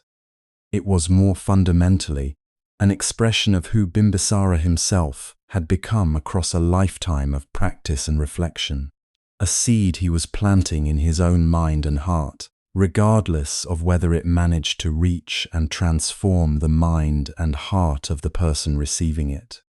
That distinction matters enormously for how you carry this story forward into your own life. Forgiveness offered to someone who isn't ready to receive it isn't wasted on the person forgiving. It's still doing exactly what forgiveness does, releasing the person offering it from the corrosive weight of carrying resentment forward, regardless of what the other person chooses to do with it. That's a difficult distinction to hold on to in the moment, when you desperately want your own forgiveness to actually change something in the person receiving it. But it's worth carrying quietly into sleep tonight regardless. The seed you plant through forgiveness belongs, first and completely, to you. What grows from it in someone else's heart was never fully within your control to begin with. There's a reason this particular story, a father's murder, a son's guilt, a physician's patient, decades-long presence, has remained one of the most frequently retold episodes from that entire era, repeated in commentary after commentary across the centuries that followed. Part of it is simply the drama inherent in royal tragedy, the kind of story that travels easily regardless of the era retelling it. But part of it, and this is the part worth sitting with tonight, is that it refuses to offer the kind of clean resolution most stories reach for. Bimbisara's forgiveness doesn't prevent the murder. Ajatasattu's eventual reckoning doesn't undo it. Nothing about the ending erases the beginning. What the story offers instead, across every retelling, is something more useful than a tidy resolution, an honest account of how a person can do something genuinely terrible, live for years inside the weight of it, and still, eventually, find a way forward that doesn't require pretending the terrible thing never happened. That's a harder story to tell well than a simple redemption arc, and it's part of why this particular episode has outlasted so many others from the same period. There's a reason Devadatta's particular kind of influence worked as effectively as it did, And it's worth naming directly, because it's a pattern that shows up constantly outside the walls of any palace. He wasn't a stranger offering Ajatasattu a dangerous idea out of nowhere. He was someone trusted, someone with genuine standing and credibility, someone whose suggestions carried weight, precisely because of the relationship already established between them. Harmful ideas rarely arrive first, through people we have every reason to distrust. They tend to arrive, most effectively, through people we already trust for other, legitimate reasons. A respected teacher, a close friend, a relative whose judgment we've relied on before, in matters that had nothing to do with the harmful suggestion eventually being introduced. That's worth carrying forward as its own kind of quiet warning. Trust, once genuinely earned, doesn't automatically stay confined to the specific domain where it was originally built. A person capable of real insight in one area can still, deliberately or through their own unexamined resentments, use that same earned trust to plant something corrosive in a completely different area. And the very fact that trust has already been established can make the corrosive suggestion far harder to recognize for what it actually is, right up until its fruit has already ripened into something impossible to ignore. For now, though, there's a second seed from this same troubled friendship worth examining, because Devadatta's own harm didn't end with one young prince he managed to influence. His resentment toward the community he'd once belonged to was only getting started. Chapter 6. The seed planted in that palace bedroom is still growing. We'll come back to what it eventually becomes. But first, a much smaller seed, from a much smaller grudge, in an ordinary town not far from Savatthi. There's a man in that town named Buddha, a nobleman of some standing, known to nearly everyone by one particular habit. He refuses, absolutely and without exception, to walk down a certain street. It isn't a dangerous street. There's no obstruction, no hazard, nothing about it that would explain the refusal on practical grounds. It's simply an ordinary street with an ordinary house on it, and Buddha will go to considerable, sometimes absurd lengths. A longer walk, an inconvenient detour, an excuse invented on the spot, rather than pass in front of that particular doorway. His household has learned, over the years, not to ask why.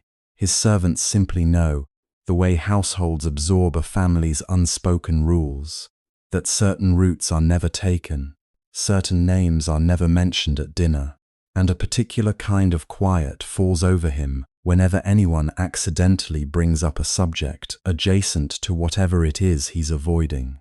Notice what he doesn't say. That silence is doing more work than the words would have, if he ever actually spoke them aloud. Here's what almost no one in that household knows, because Buddha has never told them. Years earlier, his daughter had married into a family of real significance. It should have been, by every ordinary social measure, a triumph, a connection that raised his own family's standing considerably. But somewhere in the years that followed, a rift opened between Buddha and the family his daughter had married into, over a matter the old texts describe only vaguely, involving perceived insults, wounded pride, and a public humiliation Buddha felt he'd suffered at their hands. He never got a satisfactory apology. He never got the acknowledgement he felt he was owed. And rather than working through it, or letting it settle over time the way most disputes eventually do, he did something far more permanent. He sealed it inside himself, refusing to speak to that side of the family ever again, refusing even to walk down any street where he might risk seeing their house, their faces, anything that would force the wound back open. For years, this cost him almost nothing visible. He simply avoided a street. His life continued, outwardly, exactly as it always had. Consider what that actually required, day after day for years on end. Routes recalculated before every outing. Excuses prepared in advance for guests who might suggest a more direct path. A constant low-level vigilance, never fully switched off, tracking exactly where that one street sat relative to wherever he happened to be headed. None of this announced itself as suffering. Exactly.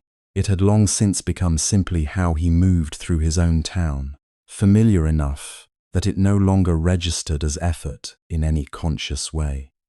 But effort it remained, quietly extracted from him every single day, whether or not he ever thought to add it up.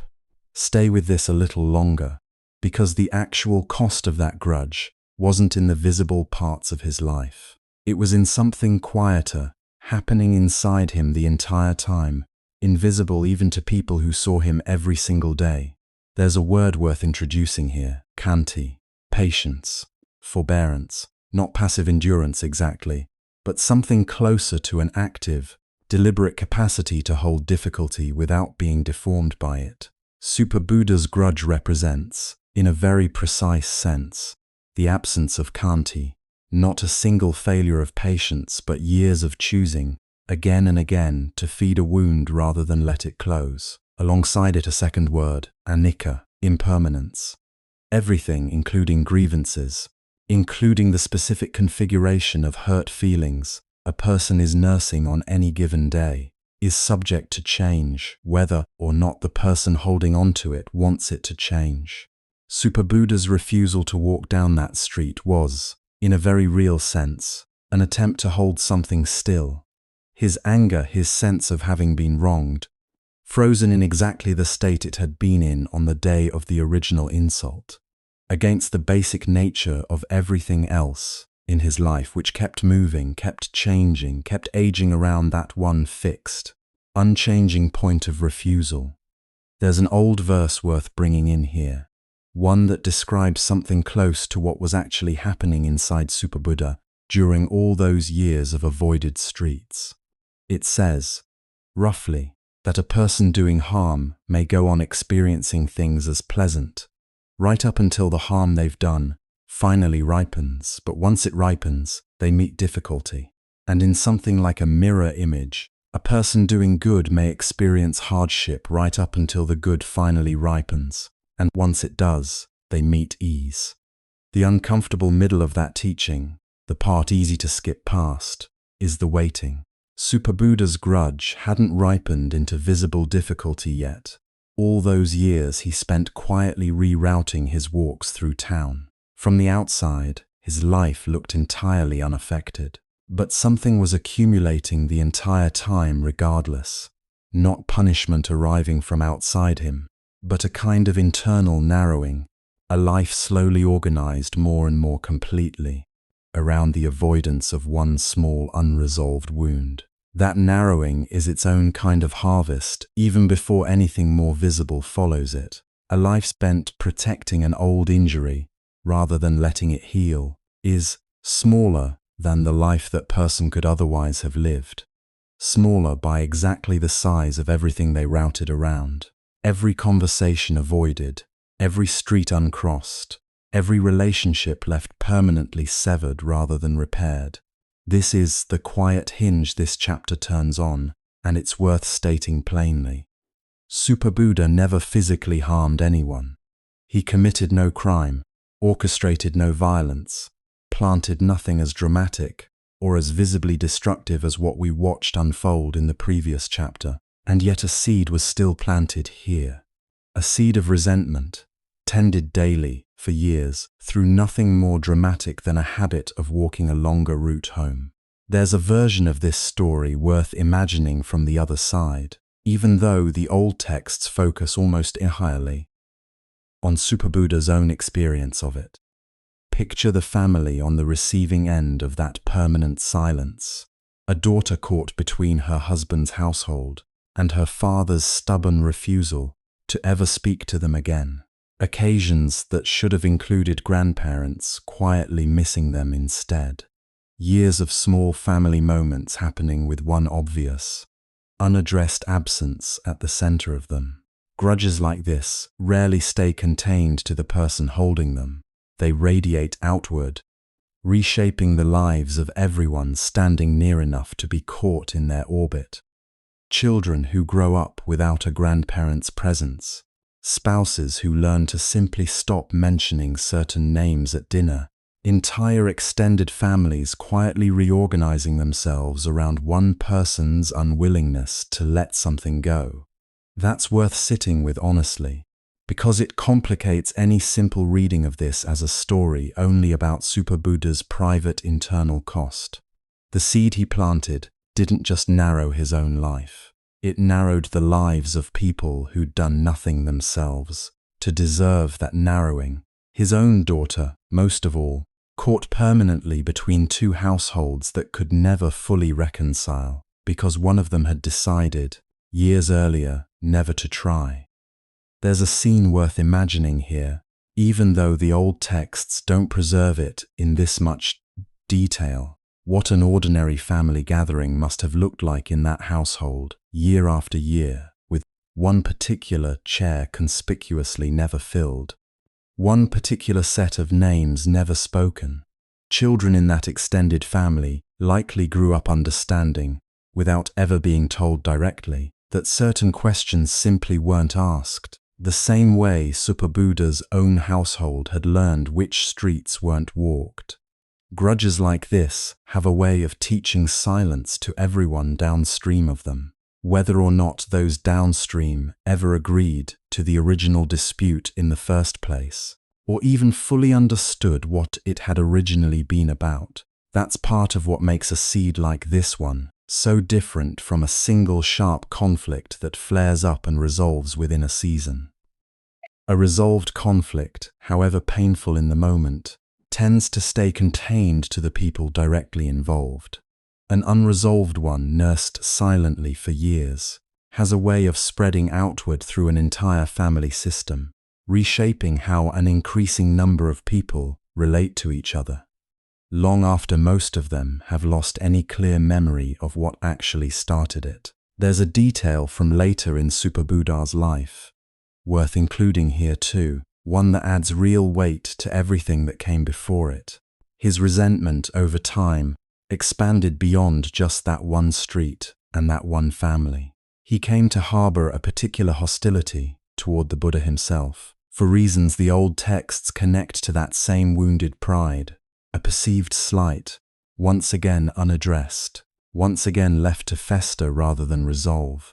And in his final public act recorded in the old texts, that hostility led him to a moment of real, deliberate harm, blocking the Buddha's path in a fit of anger that the tradition remembers as one of the more serious transgressions committed by a layperson during that era.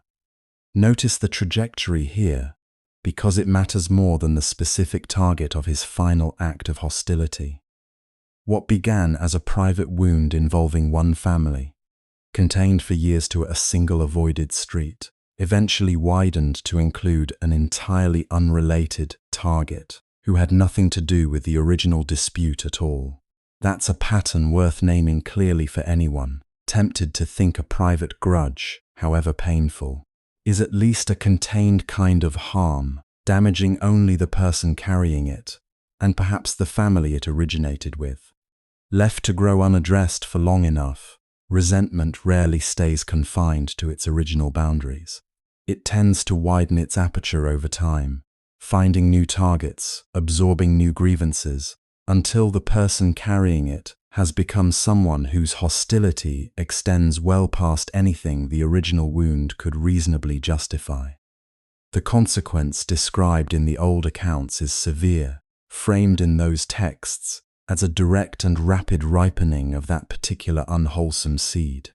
Whatever you make of the specific supernatural framing those older accounts use, the underlying shape of the lesson holds up perfectly well without it. A grudge nursed privately for years, never addressed, never released, doesn't tend to simply sit still and stay contained, left alone long enough. It tends to grow, and it tends eventually to reach outward, toward targets far beyond whatever originally provoked it. There's one more layer worth adding here, before we leave Super Buddha's story behind for good, because it says something about how grudges like his managed to survive for decades, without anyone actually intervening to stop them. Households and communities more often than we'd like to admit, become quietly complicit in exactly this kind of prolonged resentment. Super Buddha's servants learned not to ask why certain streets were avoided. His extended family learned not to mention certain names at gatherings. Nobody in his household, as far as the old accounts suggest, ever sat him down directly and asked whether carrying this particular weight for this many years was actually serving him, or whether it had simply become such a permanent fixture of daily life that questioning it felt unthinkable. That's worth sitting with honestly, because most of us have been on both sides of exactly this dynamic at some point. Either the person nursing a grudge that everyone around us has quietly learned to accommodate rather than question, or the person accommodating someone else's grudge, going along with an avoided topic or an avoided relative, because raising it directly feels like more trouble than it's worth. Grudges rarely survive for decades purely through the willpower of the person holding them.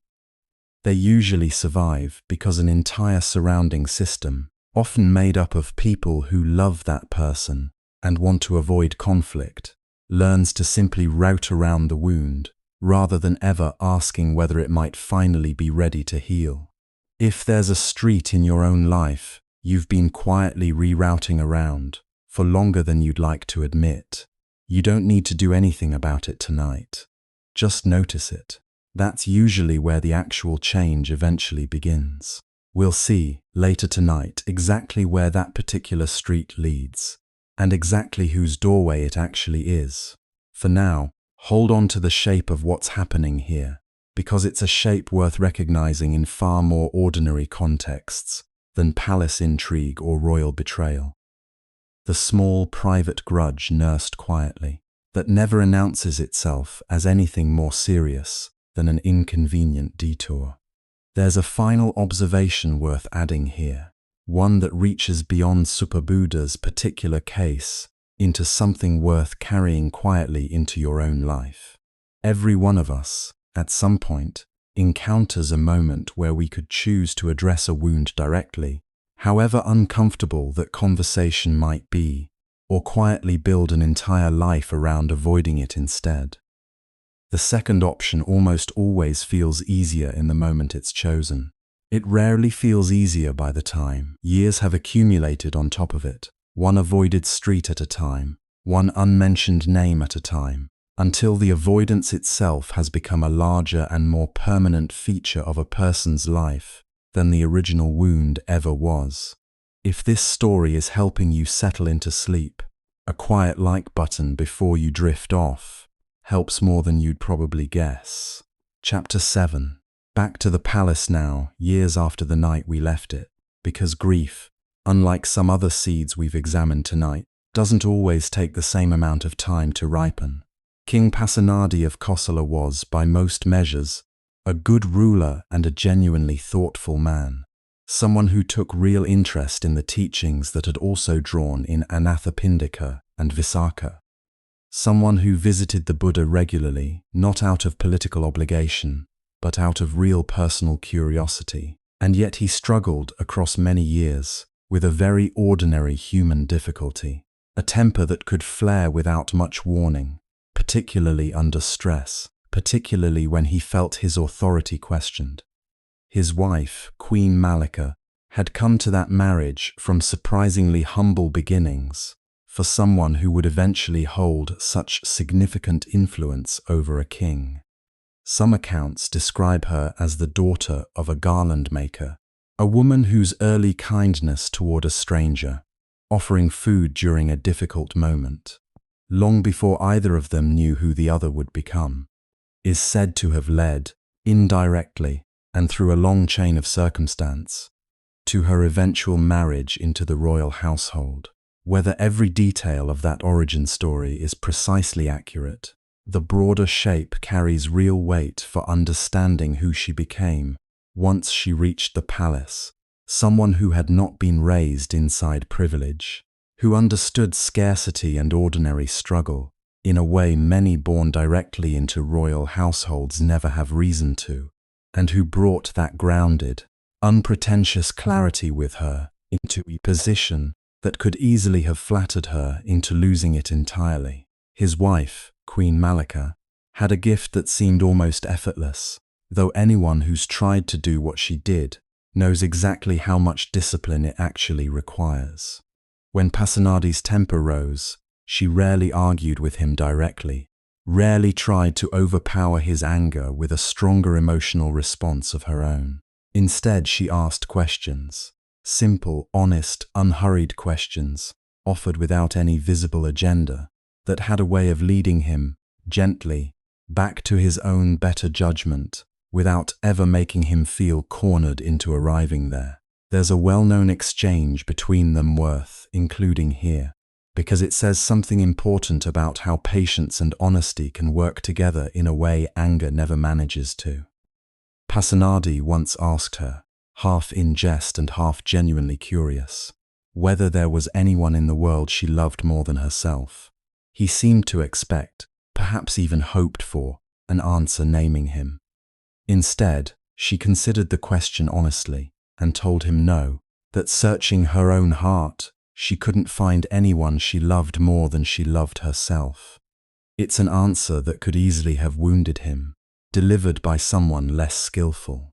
Instead, when he raised the question with the Buddha afterward, the response he received affirmed something that reframed the entire exchange, that this was true of every person, everywhere, and that understanding it clearly was actually the foundation of real compassion, rather than an obstacle to it, because a person who truly understands how precious their own life feels to themselves is far better equipped to understand how precious every other person's life feels to them. There's a broader shift in how Pasenadi governed worth noting here, something that unfolded gradually across years of this kind of exchange, rather than through any single dramatic reform. Rulers in his position, surrounded largely by advisors whose livelihoods depended on staying in his good favor, rarely receive the kind of honest, undefended pushback Malika offered him regularly within their marriage. Most of what reached him through official channels had already been carefully shaped to please him before it ever arrived. Malika's questions were something different, unfiltered, unconcerned with flattery, offered by someone whose position in the household didn't depend on his approval in the same precarious way a courtier's did. Several accounts from that era describe Pasenadi, later in his reign, showing a marked increase in the kind of reflective, self-questioning approach to ruling that had clearly been modeled for him repeatedly across years of conversations at home. It's difficult to trace a single policy directly back to a single conversation with his wife, but the general pattern is hard to miss.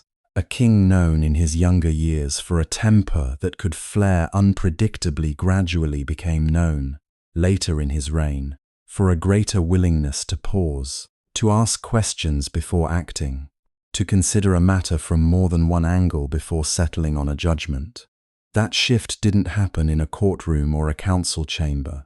It happened, seed by seed, in the much more private and much less documented space of an ordinary marriage. There's a word worth bringing back here, one we touched on lightly in Chapter 1, but haven't sat with directly yet. Metta, loving kindness. Not sentimental affection, but a clear, deliberate wish for another being's genuine well-being, extended as widely as a person is capable of extending it. Malika's questions, gentle and honest as they were, weren't simply a clever technique for managing a difficult husband. They came from something closer to metta, a genuine wish for Pasenadi's well-being that happened to express itself, in practice, as patient, undefended honesty rather than confrontation. And there's something worth noticing in how differently that approach ripens compared to Superbuddha's grudge from the previous chapter, where his silence narrowed his life and the lives of everyone around him. Her honesty, offered consistently across years of marriage, seems to have done the opposite, widening Pasenadi's own capacity for reflection. giving him repeated opportunities to catch his own anger before it did lasting damage. Seed after seed of patient honesty accumulating into something that gradually reshaped how he ruled and how he related to the people closest to him. There's a second thread worth picking back up here, one we left unresolved back in chapter 5. Remember the question Ajatasattu asked his physician Vipaka the night his father died, whether there was any way to undo what could not be undone. Vipaka never forgot that question, even though he had no answer to offer that night. Over the years that followed, as he continued serving in his role as one of the era's most respected physicians, he watched Ajatasattu carry that unresolved guilt visibly, in ways that affected his health, his sleep, his capacity to rule with any real peace of mind. Eventually, years later, it was Vipaka himself who arranged a meeting between the tormented king and the Buddha. A meeting Ajatasattu approached, according to the old texts, with real fear, uncertain whether he would be condemned for what he'd done or offered something else entirely. What he received was neither simple condemnation nor simple absolution. The teaching offered to him that night acknowledged, honestly, the weight and reality of what he had done. Karma, understood clearly, doesn't erase consequence simply because someone feels sorry afterward.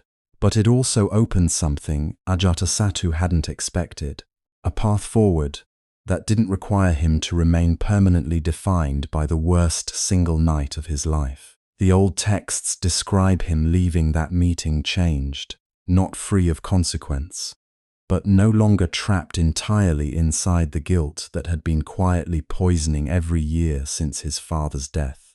That's the answer to the question planted back in chapter 5 finally arriving, years later than either Vipaka or Ajatasattu expected it to. Not yes, it can be undone. Something more honest and, in its own way, more useful than that. The past cannot be undone, but the person who did it is not frozen permanently at the moment they did it, unless they choose to stay there. There's something worth naming plainly in this comparison, sitting quietly in the dark tonight. Queen Malika's patient honesty and Vipaka's years of quiet persistence look, on the surface, like completely different stories, one about a marriage, one about a king's guilt. But they share the same underlying shape. Neither of them fixed anything through a single dramatic intervention. Both of them simply kept showing up, consistently, with honesty and care, over a long enough stretch of time that the person they were caring for eventually had the opportunity to change on their own terms. That's a slower kind of seed than most of what we've examined so far tonight. It doesn't look like Sujata's single decisive bowl of rice, offered in one unhesitating moment. It looks more like Anathapindika's decades of quiet daily meals, patient, repeated, unremarkable on any single day, and only visible as something significant when you step back far enough to see the whole shape of it at once. There's something happening right now, in whatever room you're actually lying in tonight, worth naming gently before we move forward. Most of us carry, somewhere, our own version of an inherited temper, an inherited grudge, an inherited pattern passed down from someone who raised us without ever quite meaning to hand it over. Picture, for a moment, an ordinary scene that has nothing to do with kings or physicians at all. A parent today, standing in a kitchen, feeling their own voice start to rise at a child over something genuinely minor, and catching, somewhere underneath that rising heat, the unmistakable sound of their own parent's voice from decades earlier. That half-second of recognition, this is not mine, this was handed to me, is one of the most ordinary and most consequential moments a person ever passes through. And it happens in kitchens and living rooms everywhere, constantly, mostly unnoticed by anyone, including the person standing in it. What happens in that half-second matters enormously, even though almost nobody is watching it happen. Some people in that moment simply continue. The inherited anger moves through them and out into the next generation, exactly the way it moved through the generation before. Others, and it takes a real and specific kind of effort to be among them, manage to catch it. Not perfectly, not permanently, just once in that one kitchen, on that one ordinary evening. They take a breath instead of raising their voice further, and something that might otherwise have kept traveling forward stops right there, with them. That's not a small thing, even though it looks like nothing from the outside. It looks, if anyone happened to be watching, like an ordinary parent taking an ordinary breath before responding to an ordinary annoyance. Nobody writes commentary texts about moments like that, the way the old traditions wrote about Malika's patient questions or Jivaka's years of quiet persistence. But the underlying shape is exactly the same, a pattern that could have kept moving forward, generation after generation interrupted, quietly, without an audience, by someone who simply decided, in that one moment, not to pass it on. The question worth sitting with isn't whether you received something like that. Nearly everyone did, in some form. It's simpler than that, and quieter. When it's your turn to pass something forward to a child, to a friend, to anyone watching how you handle your own difficult moments, will it be the anger you inherited, or will it be something closer to what Malika offered, again and again, without ever needing to raise her voice to be heard? You don't need to answer that tonight. Just let the question settle, the way seeds settle into soil long before anyone can see what they've become. There's a final thread worth adding to Malika and Pasanadi's story before we move on, because their relationship wasn't only about managing his temper. It extended into how they handled loss together, which tends to reveal a marriage's actual foundations more clearly than almost anything else can. When their only daughter died, Pasanadi was reportedly overwhelmed with grief, unable to function in his usual role, consumed by a sorrow he didn't know how to carry. Malika, grieving just as deeply herself, still found a way to sit with him through it rather than retreating into her own private mourning, present, patient, willing to let the full weight of shared loss exist between them without either of them needing to perform strength they didn't actually feel. That kind of steadiness under genuine hardship is a different test than steadiness under an ordinary flash of temper, and it's worth noting that whatever pattern of patient honesty she'd built across their years together didn't simply evaporate the moment real grief arrived. If anything, it deepened, because the trust built through all those smaller moments of honest exchange had already created the kind of relationship capable of holding something as heavy as a shared loss without breaking apart under the weight of it. There's a broader observation worth drawing out of both threads in this chapter before we move on. Malika's patient honesty and Jivaka's years of quiet persistence with a guilt-ravaged king. Neither of them had any authority to force change in the person they were caring for. A queen cannot command her husband's temper into submission any more effectively than a physician can command a guilt-stricken king to simply stop suffering. What both of them actually had, instead of authority, was consistency, showing up again and again across years rather than single conversations, offering honesty and steadiness without ever forcing the other person toward a particular outcome on any particular schedule. That distinction matters enormously for anyone who has ever tried to help someone they love work through their own difficult patterns, whether temper or guilt or something else entirely. You cannot plant someone else's seed for them, no matter how urgently you might want to.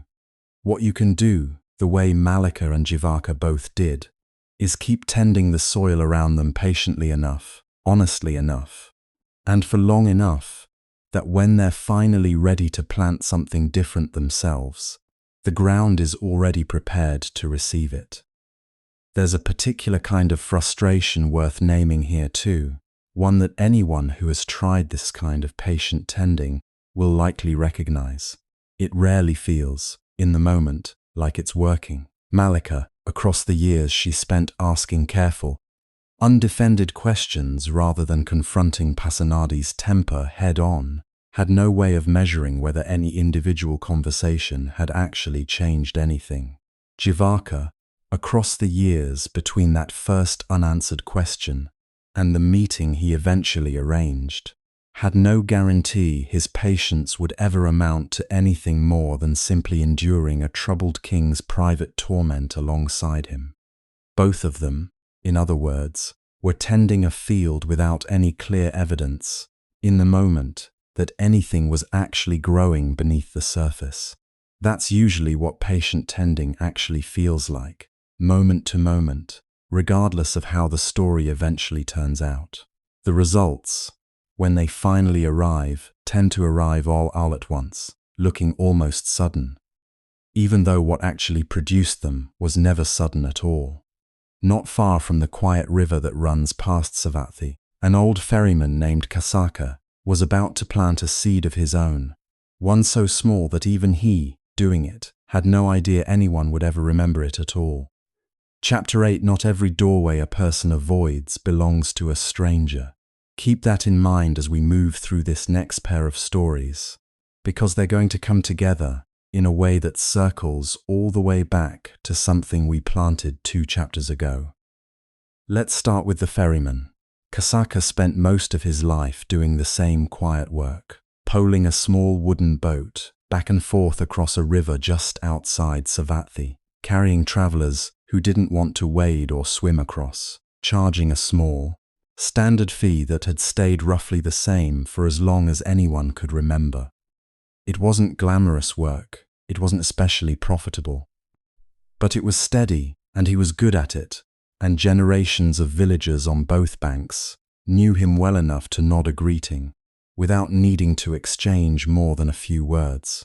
One evening, as a storm was gathering over the hills, and most sensible people had already found shelter, a stranger appeared at the riverbank, soaked through, clearly having walked a long way in worsening weather, needing urgently to cross before the storm made the crossing too dangerous to attempt at all.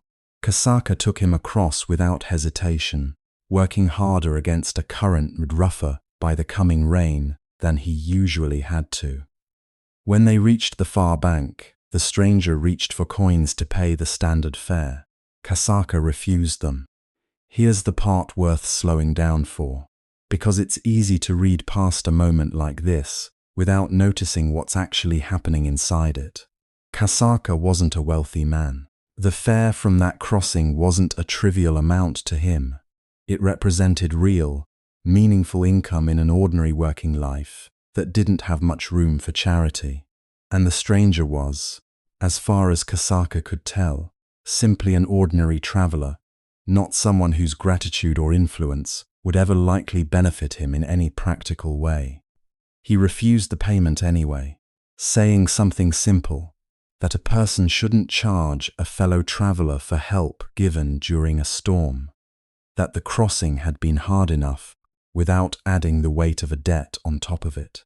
The street crossed on into the growing dark, and Kasaka returned to his boat, and neither of them, as far as any record shows, ever crossed paths again. No dramatic consequence followed. No sudden reward arrived the next morning. Kasaka simply went back to his ordinary work the next day, poling travelers across the same river for the same standard fare, exactly as he had the day before, and would the day after. There's something worth noticing about the specific danger of that particular crossing, separate from the money involved. Rivers swollen by an approaching storm are genuinely hazardous to cross by boat, and any ferryman, with decades of experience on that particular stretch of water, would have known exactly how much riskier that evening's crossing was compared to an ordinary calm weather trip. Kasaka wasn't simply forgiving a fee for a routine service. He was taking on real physical risk to himself, poling a small boat against a strengthening current in worsening light, for someone he'd never met and would likely never see again, and then declining payment for having done it. That combination matters, because it means his refusal wasn't a small, low-cost gesture easily extended once the hard work was already finished. The generosity and the risk arrived together, in the same decision, made before he'd even pushed the boat away from the bank.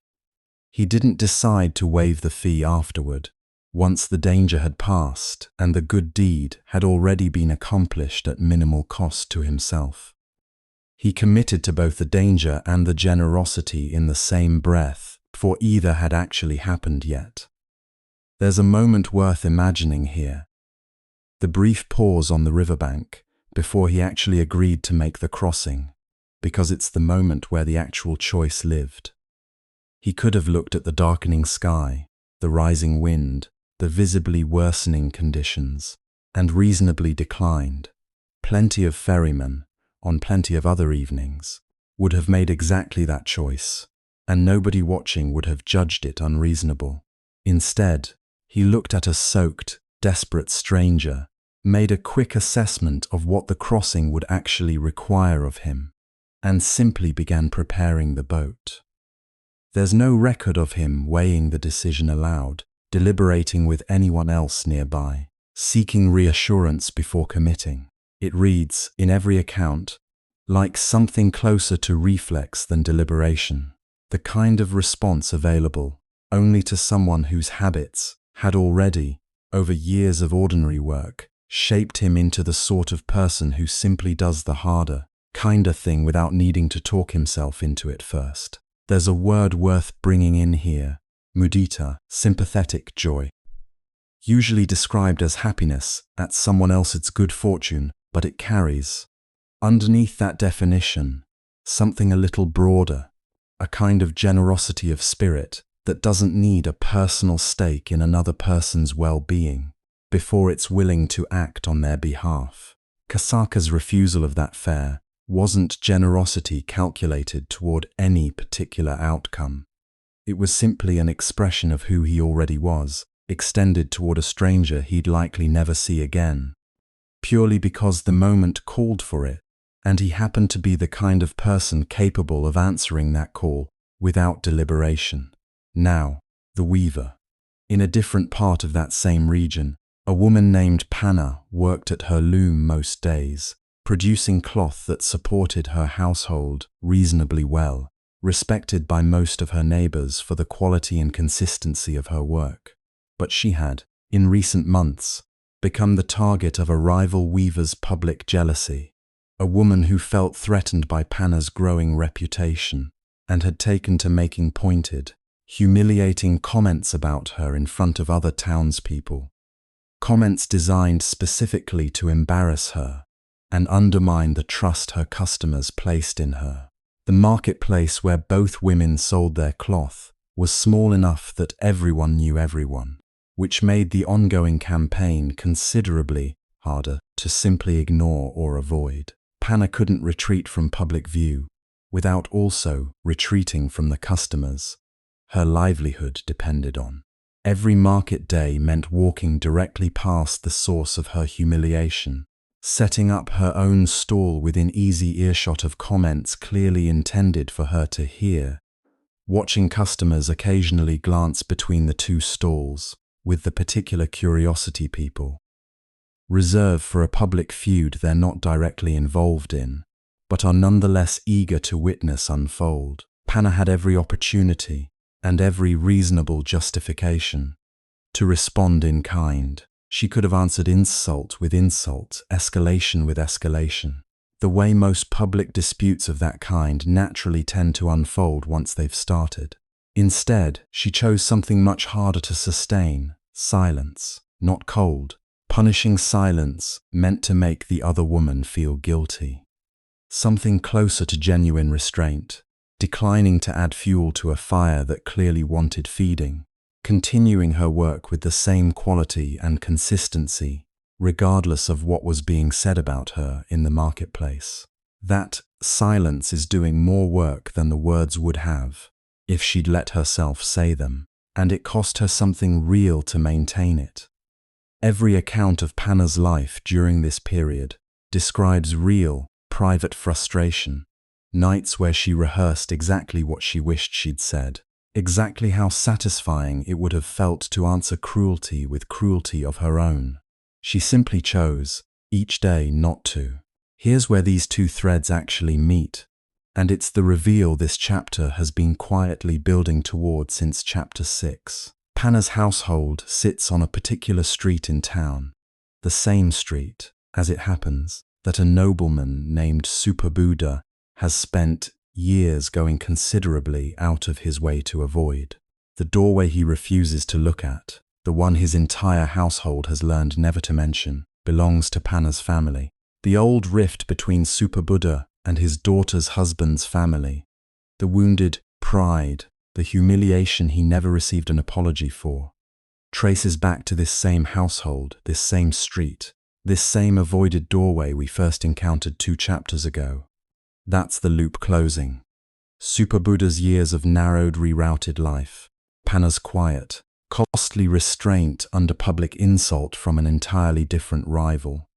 2 separate threads of the same broader pattern, running through the same small town, intersecting on a street most travelers would walk down without noticing anything unusual about it at all, exactly the way most seeds, planted or withheld, tend to look from the outside. Notice the contrast worth sitting with here. Buddha's grudge, nursed for years, has only ever grown more entrenched, narrowing his life further with every season he refuses to address it. Panna's restraint, held under real and ongoing provocation, hasn't dissolved the conflict directed at her, but it hasn't added anything new to the harm already circulating through that street either. One person's chosen response is compounding an old wound. Another person's chosen response, in a completely different conflict, is refusing to let a new one compound at all. There's a teaching worth bringing in here, about giving, or in this case withholding, without expectation of anything in return. It describes a kind of restraint offered freely, not performed for an audience, not calculated toward eventual reward, simply chosen because it's the right response in the moment, regardless of whether anyone will ever notice or remember it. Kasaka's refused fare and Panna's held tongue are, on the surface, very different acts. One an act of active generosity, the other an act of deliberate restraint. But they share the same underlying shape. Both required Kasaka and Panna to give up something that was rightfully theirs to claim. A fare he'd genuinely earned, a retort she genuinely deserved to make, for no reason beyond a quiet, internal sense that giving it up was simply the better choice available to them in that particular moment. If you've ever held your tongue in a moment when a sharp response would have felt satisfying, or given something away that you had every right to keep, you already understand something about this chapter that no amount of explanation could fully capture. What did it cost you to make that choice? And do you think, looking back, it was worth it? I'd be curious to hear whenever you're ready to type it out. There's a slower consequence to both Kasaka's and Panna's choices worth adding here, one that unfolded over years, rather than in a single dramatic moment. Kasaka's reputation along that stretch of river grew steadily, not because he advertised his refusal of that one fare, but because travelers who crossed with him regularly began to notice, over time, a general quality of fairness and generosity in how he ran his crossing. A coin waved here for someone clearly struggling, an extra bit of care taken with an elderly passenger there. None of it was calculated to build a reputation. It simply accumulated, the way Anathapindika's daily meals had accumulated decades earlier, until people from villages well beyond his usual crossing began specifically seeking him out, rather than using a closer, more convenient ferry elsewhere. Panna's restraint had a slower, quieter effect too. Her rival's public campaign against her, lacking the fuel of an answering escalation, gradually lost its energy. Other townspeople, watching Panna continue her work with unchanged quality and grace, despite the ongoing provocation, began drawing their own conclusions about which woman actually deserved their trust. It wasn't a fast vindication. It took years rather than weeks. But it arrived eventually, and it arrived, notably, without Panna ever needing to fight for it directly.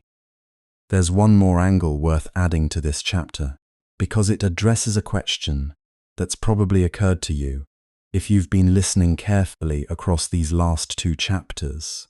Didn't Panna's rival, and didn't Super Buddha himself, both plant seeds of their own, right alongside the wholesome ones we've been tracing? They did. Nothing about this story erases that. The rival weaver's public cruelty was its own seed, growing its own consequences in her own life, running on its own separate timeline that this particular telling hasn't followed closely. Super Buddha's years of avoidance were doing exactly the same thing, quietly narrowing his own life the entire time Panna's restraint was quietly building hers. That's worth naming clearly, because it would be a mistake to read Kasaka's and Panna's stories as proof that generosity and restraint always simply win in some tidy, satisfying way over cruelty and grudges.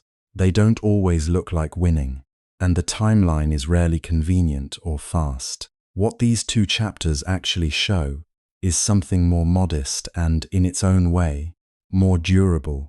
Two people who chose the harder response in a difficult moment, without any guarantee of vindication, and who tended what they'd planted long enough that something worthwhile eventually grew from it, regardless of how the people around them chose to behave. The street these two stories share is about to become important again, sooner than you might expect, because the boy we're about to meet grew up believing his own life was cursed from the very beginning, in a place even further from anyone's notice than a quiet riverbank or an avoided doorway.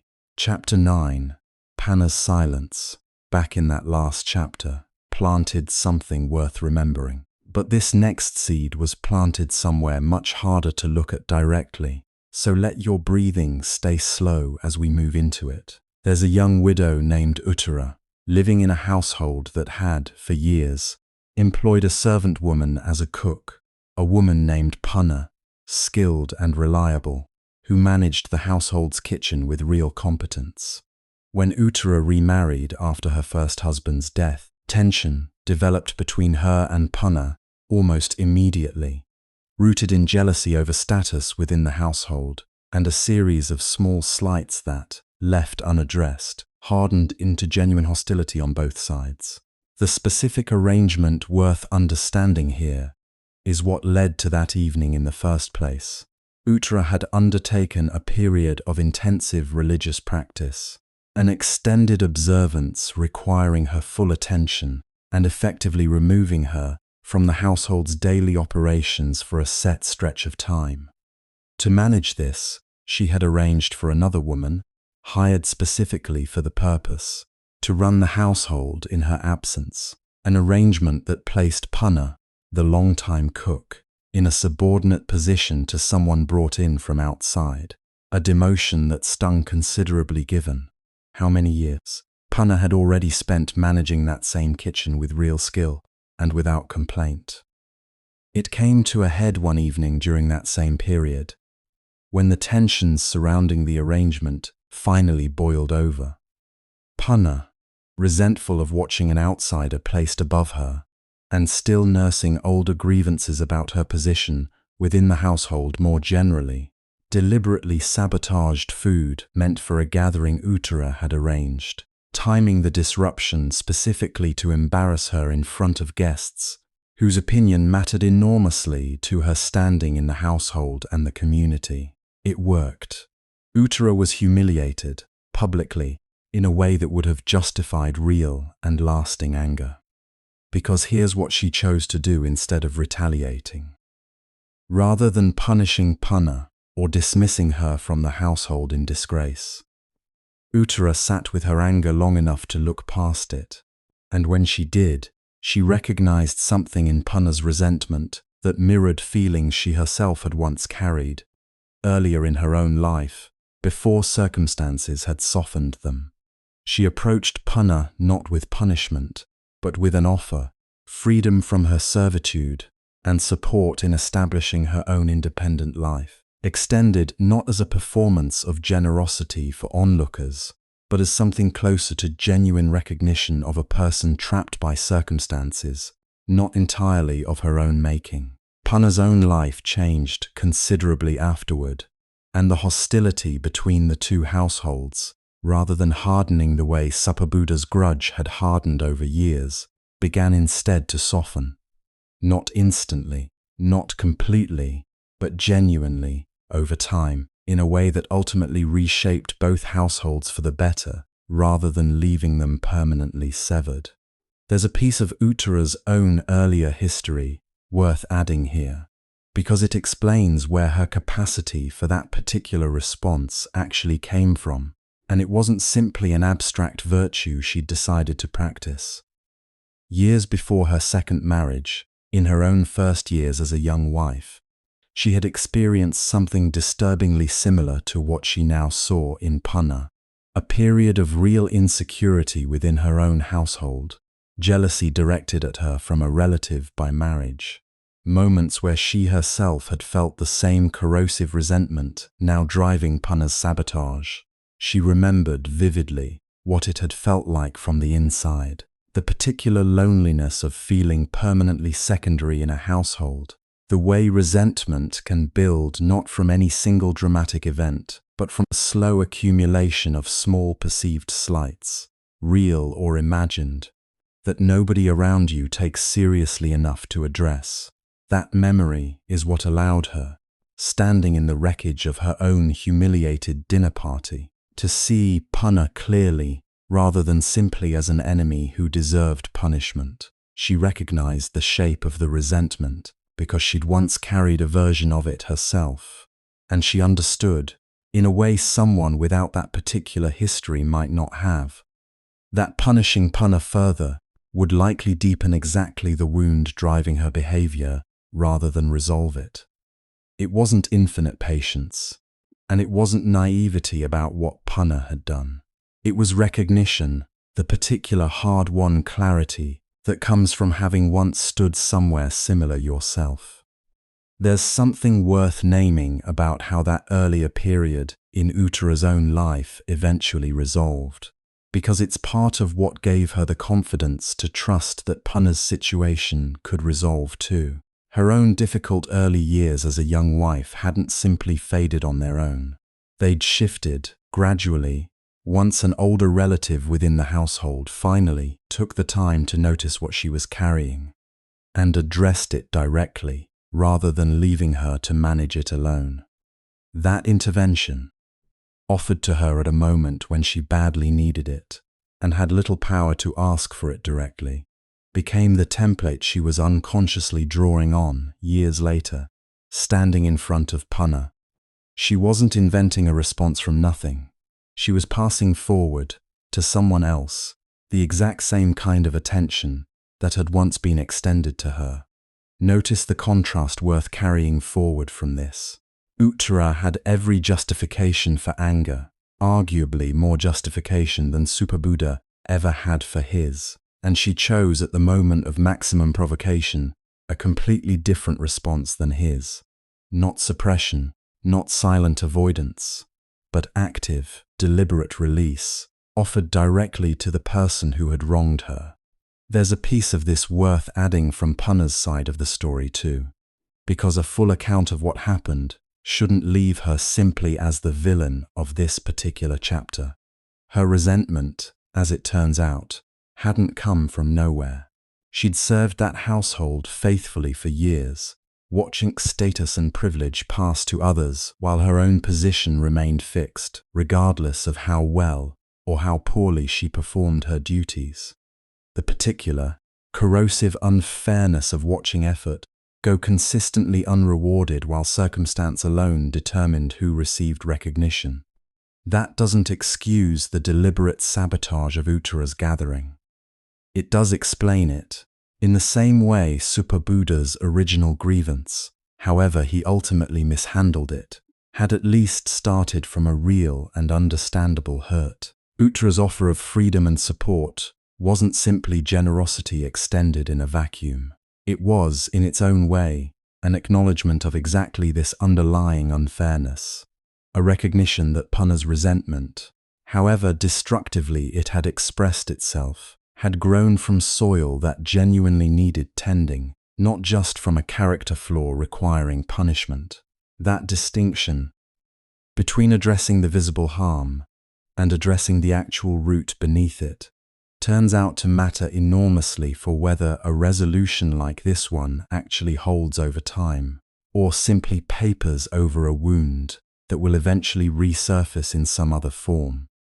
What Punna actually did with the freedom and support she was offered matters too, and it's worth including here, rather than leaving her story to end at the moment of the offer itself. She went on, according to the accounts that follow her afterward, to establish her own independent household, and eventually became known in her own right for a generosity that echoed, in a smaller and quieter way, the very offer that had freed her, extending help to others in situations similar to the one she'd once been trapped in, with a particular attentiveness to exactly the kind of unfairness she herself had once endured, without anyone bothering to notice or address it. The seed Uttara planted, in other words, didn't simply resolve one household's tension. It grew into its own second orchard entirely, tended now by someone who understood, from the inside, exactly what that kind of release could mean to a person who badly needed it. Now, the boy. At the edge of a different town, near the place where bodies were brought for cremation, a young boy was being raised by no one in particular, tolerated rather than cared for, considered by most of the surrounding village to be marked by ill fortune, simply because of where he'd been found as an infant and the circumstances of his birth, which nobody fully understood and everybody was eager to assume the worst about. His name, when anyone bothered to use one, was Vipaka. Children like Vipaka in villages organized the way that one was, tend to become invisible in a very particular way, present technically, tolerated at the margins, but never quite counted as a full member of the community around them. He slept where he could. He ate what scraps were left for him, or what he could find himself, and the villagers around him had, mostly without any of them ever discussing it directly, already decided what kind of life he was destined for, based on nothing more than the unfortunate circumstances of where he'd first been discovered. There's further back than you'd think to look, in a story like this one, if you're only paying attention to what the village decided to believe about him. The old teachings are explicit and repeated on exactly this point. A person's current circumstances, however difficult, are never sufficient evidence on their own for judging what they deserve or what wrongdoing might explain their situation.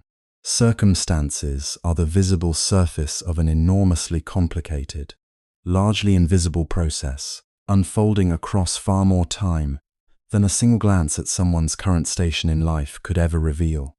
One evening, an elderly woman, not a relative, simply someone who had noticed the boy over the years without ever fully looking away, the way most of the village had trained itself to do, lay dying at the edge of that same cremation ground where Vipaka spent most of his time. In her final hours, she called him over and pressed into his hands a small worn object.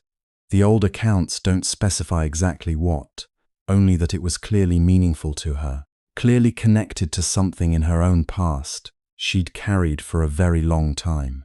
She told him to keep it.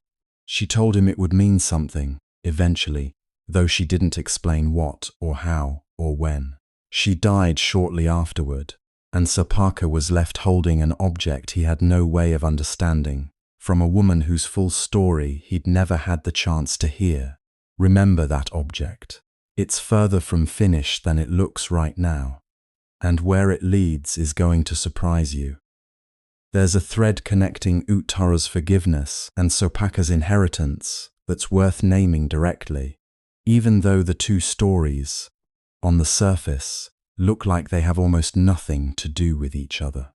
Both involve someone choosing to look past what circumstances would ordinarily justify them believing. Uttara, looking past what would have justified simple anger toward Punna, and an unnamed dying woman looking past what an entire village had already decided to believe about a boy considered beneath their notice. There's a word worth introducing here: virya, energy, sustained effort, specifically the kind that doesn't give up simply because a wholesome choice is harder than an easier alternative sitting right beside it. It takes real virya to forgive someone who's actively wronged you, the way Uttara did. It takes a different but related kind of virya to keep noticing a child that an entire community has collectively decided isn't worth noticing, the way that dying woman apparently did for years before her final evening. Neither of these choices came with any guarantee of a visible reward. Uttara had no way of knowing, extending that offer to Punna, whether it would actually soften the hostility between them or simply be exploited. The dying woman had no way of knowing what a small worn object, pressed into a confused boy's hands at the edge of a cremation ground, would eventually come to mean. Both acted anyway, in the moment available to them, without waiting for certainty about the outcome. There's something worth adding here about how villages like the one that raised Sopaka actually form their judgments in the first place, because it's a pattern worth recognizing well beyond this particular story. Nobody in that village sat down and deliberately decided, through careful reasoning, that an abandoned infant near a cremation ground was cursed. The judgment formed the way most collective judgments form, informally, through repeated small comments, through the way mothers pulled their children slightly closer when he walked past, through the accumulated weight of an entire community quietly agreeing, without ever explicitly discussing it, on a story about who he was before he'd had any real chance to become anyone at all. That's worth sitting with, because it means the harm done to Sopaka wasn't the product of any single cruel person making a single cruel decision. It was the product of an entire community's collective inattention, each individual contribution small enough that no one person felt responsible for the overall effect. A comment here, a held distance there, a general unwillingness to look closely enough to ask whether the story everyone already believed was actually true. Multiplied across dozens of people, over years, it added up to something with real and lasting weight. A life quietly narrowed by assumption, long before that life had done anything at all to deserve the narrowing. This is not a story about a boy who deserved his life at the edges. This is not a story about karma as punishment for something he did. This is not a story that ends where the village thinks it ends. Hold that thought a little longer than you did the first time you heard it, because the reversal coming in the next chapter is going to ask you to reconsider everything that village believed it already understood. That object is still sitting in Sopaka's hands as this chapter ends, unexplained, uncertain. Exactly the way most seeds look in the moment right after they're planted. Small, ordinary, easy to walk past unless you happen to already know. The way we're about to find out exactly how far they can eventually grow. Chapter 10, you've been carrying that object Sopaka was given since the last chapter, the way he carried it himself, without fully understanding what it meant. Here's where it leads. The years immediately following the old woman's death were not, by most accounts, an immediate turning point. Sopaka continued living much as he always had for some time afterward, the object she'd given him tucked away without any clear sense of what to do with it. What eventually changed his circumstances wasn't a single dramatic event, but a series of smaller ones. A traveling physician passing through the region who happened to notice the boy's unusual attentiveness while treating an injured traveler nearby. Curious enough to ask him a few questions, surprised enough by his answers to ask a few more. That single encounter, ordinary as it seemed at the time, opened a door that had never previously seemed available to him at all. An invitation to travel, to observe, eventually to formally apprentice, provided he was willing to work harder than anyone else around him, to prove himself worthy of an opportunity almost nobody in his position would ever have been offered. Years passed. The boy who had been tolerated rather than cared for, considered marked by ill fortune simply because of where he'd been discovered as an infant, did not disappear into whatever diminished life the village around him had already decided he was destined for. Instead, through a combination of his own persistence and, eventually, the notice of people willing to look past his origins, the way that dying woman once had, he found his way into training as a physician, a path that would have seemed, to anyone who knew him only as the boy at the edge of the cremation ground, almost unimaginable. He trained with real dedication, under teachers willing to judge him by his actual ability rather than his uncertain beginnings. And he became, over years of study and practice, one of the most skilled and sought-after physicians of his entire era, trusted by common villagers and eventually, remarkably, by kings. His name, by the time he'd become that trusted physician, was Vipaka. There's a detail from his training years worth including here, because the path from cremation ground orphan to royal physician wasn't quick or effortless. It required years of demanding study, often under conditions that would have discouraged someone without real determination. Some accounts describe him traveling considerable distances to study under respected teachers, working through years of rigorous training in a field that demanded precision, patience, and an enormous amount of accumulated knowledge before anyone would trust a physician's judgment with matters of life and death. None of this happened because a single dying woman's gift magically transformed his circumstances overnight. The object she gave him mattered, but it mattered as a starting point, a piece of evidence that someone, at least once, had seen something in him worth investing in, not as a guarantee of everything that followed. That distinction is worth holding on to carefully, because it would be a mistake to read this story as suggesting that a single act of kindness single-handedly rescues a person from difficult circumstances without any further effort required on their part. What that dying woman's gift actually did was open a door that had previously seemed permanently closed to him, walking through it, and everything that followed afterward. The years of study, the setbacks, the slow accumulation of skill and reputation, was work Vipaka himself had to do seed by seed, choice by choice, in exactly the same way every other figure in this story has had to tend what was planted in them, rather than simply waiting passively for it to grow on its own. This is where the ground genuinely changes, because if you've been listening carefully, you already know exactly who Vipaka is. He's the same physician who stood at Ajatasattu's bedside the night King Bimbisara died, unable to answer a devastated young king's question about whether the past could be undone. He's the same physician who, years later, finally arranged the meeting that allowed Ajatasattu to begin genuinely reckoning with what he'd done, rather than remaining permanently trapped inside that single unbearable night. The boy the village had already written off, considered cursed, considered beneath notice, considered destined for a marginal and diminished life, simply because of an accident of birth nobody had bothered to actually investigate, became the person whose steady presence helped a guilt-ravaged king find his way back towards something like peace. That's the loop closing, and it's worth sitting with the full weight of it before we move forward. Every assumption that village made about Vipaka, based on nothing but the circumstances of where he was found, turned out to be not just wrong but almost precisely inverted.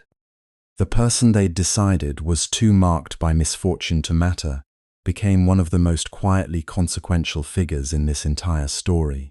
present, in one form or another, at some of its most significant turning points, trusted by royalty, respected by everyone who actually came to know him, rather than merely judging him from a distance. There's a teaching worth bringing in directly here, because this chapter is essentially its illustration.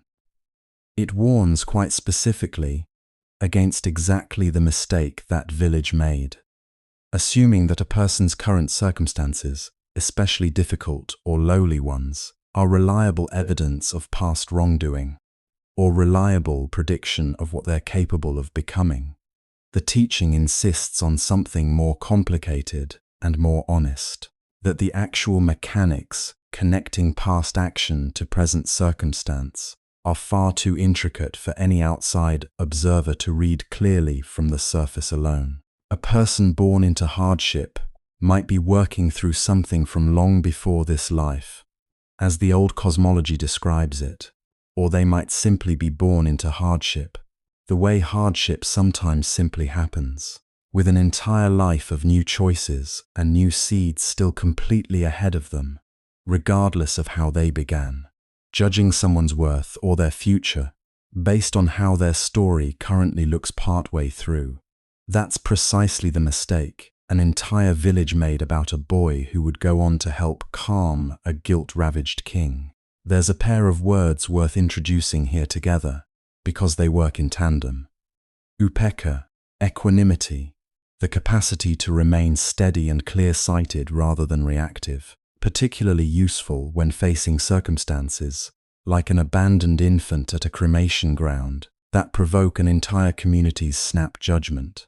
And yoniso manasikara, wise attention, the practice of actually looking at a situation at its root, rather than settling for the easiest surface explanation available. The village that raised Vipaka collectively had neither. They reacted to surface circumstance, an unexplained infant near a place associated with death, with an immediate, largely unexamined judgment about what that circumstance must mean, and they never revisited that judgment with anything like genuine attention as he grew older among them. The dying woman who pressed that small object into his hands, whoever she actually was, apparently had both, enough equanimity to look past what the village had already decided, enough wise attention to actually see the boy in front of her, rather than the story everyone else had already written about him. There's something worth carrying forward from Vipaka's story into the rest of tonight, something a little larger than his individual case. Nearly every person we've encountered across this whole story so far has been misjudged by someone. At some point, Sujata dismissed as simply a village girl with nothing remarkable to offer. Anathapindika's extravagant purchase mocked by onlookers who assumed he'd been foolish rather than devoted.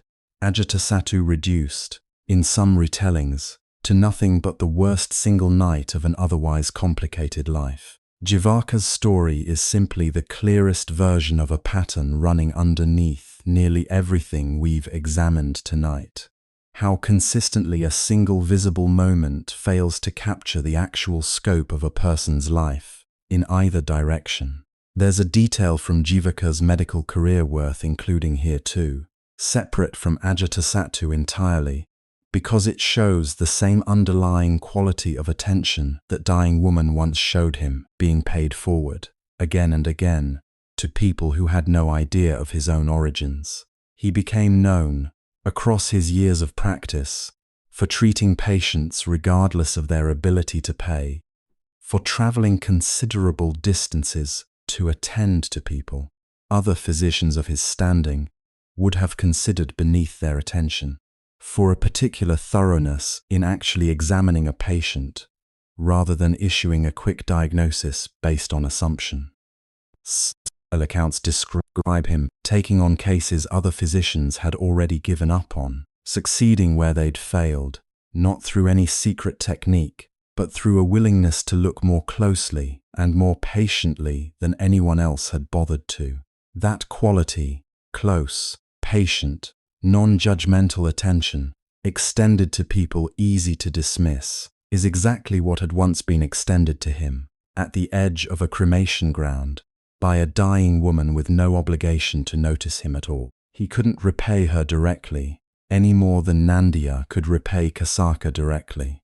So the pattern simply continued forward, through his hands, into the lives of patients who would never know where his particular gift for careful attention had actually come from. There's one specific case worth including here, because it illustrates the pattern concretely rather than only in general terms.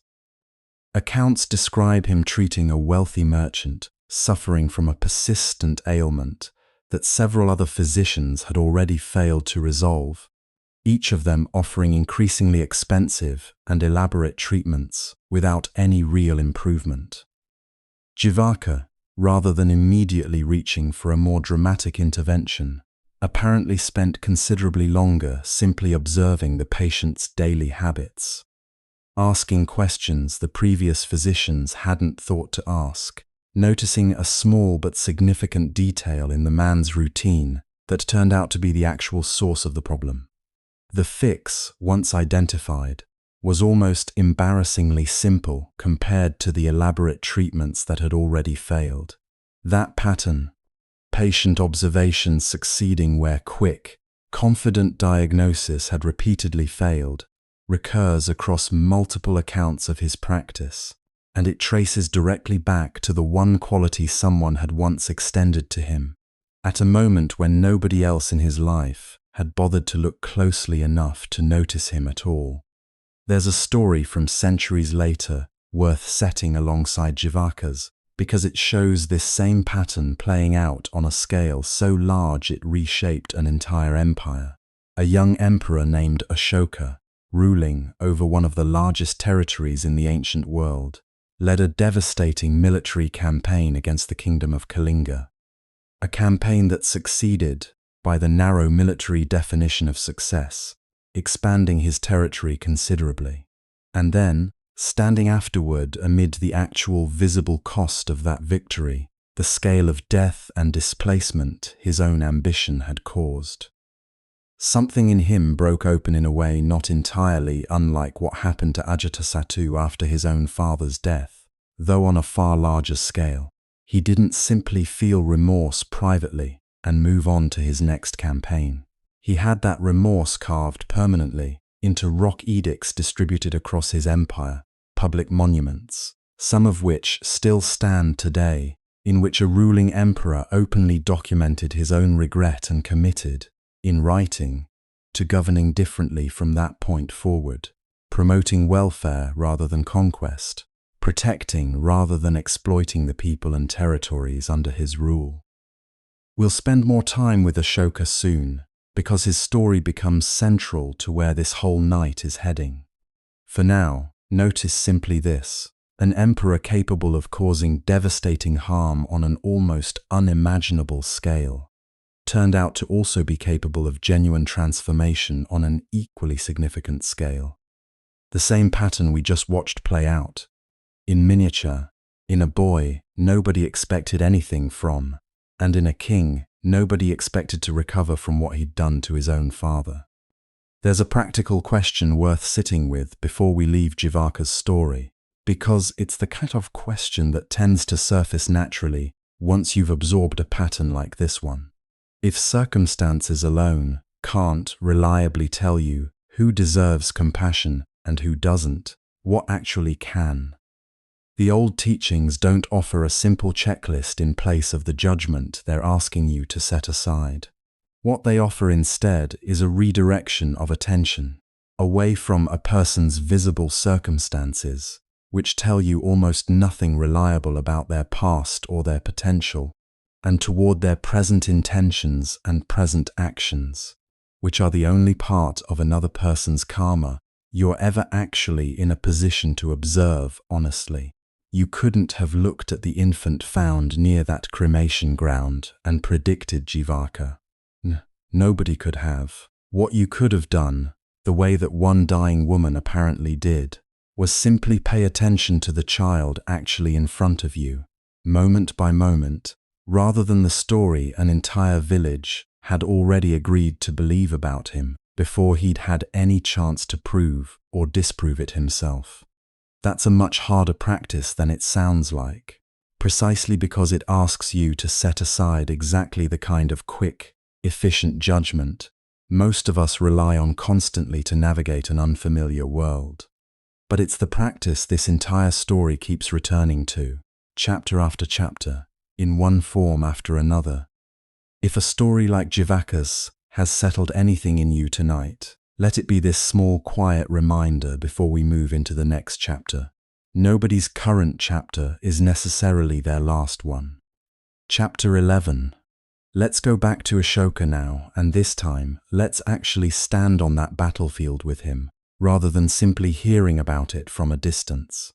Before the war, he was known, even by the standards of a family already accustomed to ambitious rule, for a particularly hard, uncompromising approach to expanding and consolidating power. Some later traditions describe him in his early years, with a harshness bordering on cruelty, a ruler willing to use whatever force was necessary to secure and extend his authority.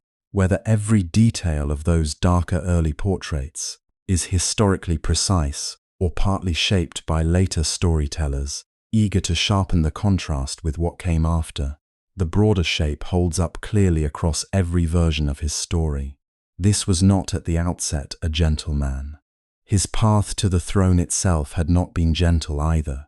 He was not the eldest son, and the succession that placed him on the throne involved considerable political maneuvering, rivalries with brothers who might otherwise have claimed the position, and, according to some traditions, outright violence against those rivals along the way. By the time he'd secured his position as emperor, he had already demonstrated, repeatedly, a willingness to do whatever the moment required to hold and expand power, a pattern that made the eventual campaign against Kalinga feel, to everyone watching at the time, like an entirely unremarkable continuation of exactly the kind of ruler he had always been. The kingdom of Kalinga, on the eastern coast of the subcontinent, remained independent of his empire, wealthy, well-organized, and unwilling to submit without resistance. Ashoka moved against it with the full force available to him, and the campaign that followed was, by every account, brutal, even by the standards of ancient warfare. The old records describe casualties in numbers difficult to fully absorb, well over 100,000 dead, many more wounded, entire communities displaced or destroyed in the course of securing his victory. He won. The territory became his. By the narrow measure that had defined success for every ambitious ruler before him, the campaign was a triumph. Here's the moment worth actually slowing down for, because it's the hinge this entire chapter turns on. Standing afterward, surveying what his victory had actually cost, not from a report delivered by distant officials, but according to tradition, from something closer to direct exposure to the scale of death and suffering his ambition had produced. Something in Ashoka broke open that no military triumph could repair. This is not a story about a monster who simply decided one day to become good. This is not a story about a single conversion moment erasing everything that came before it. This is not a story that lets him, or lets us, off the hook that easily. What actually happened, according to the traditions that preserve this turning point, unfolded more slowly and more honestly than that. Ashoka was disturbed, genuinely, deeply disturbed, by what he saw. And in the years that followed, he moved gradually toward the teachings of the Buddha, eventually becoming one of history's most significant patrons of the tradition, using the same imperial resources he'd once poured into conquest to instead fund the spread of teachings, the protection of animal life, the construction of hospitals, wells, and shaded rest stops along the roads of his enormous empire. There's a word worth bringing in here, one we haven't used yet tonight, bodhicitta. The mind of awakening, specifically oriented not just toward one's own liberation, but toward the benefit of all beings. It's a concept that comes to full flower somewhat later in the broader tradition than the earliest teachings we've drawn on tonight. But it names something recognizable in what Ashoka's transformation actually looks like.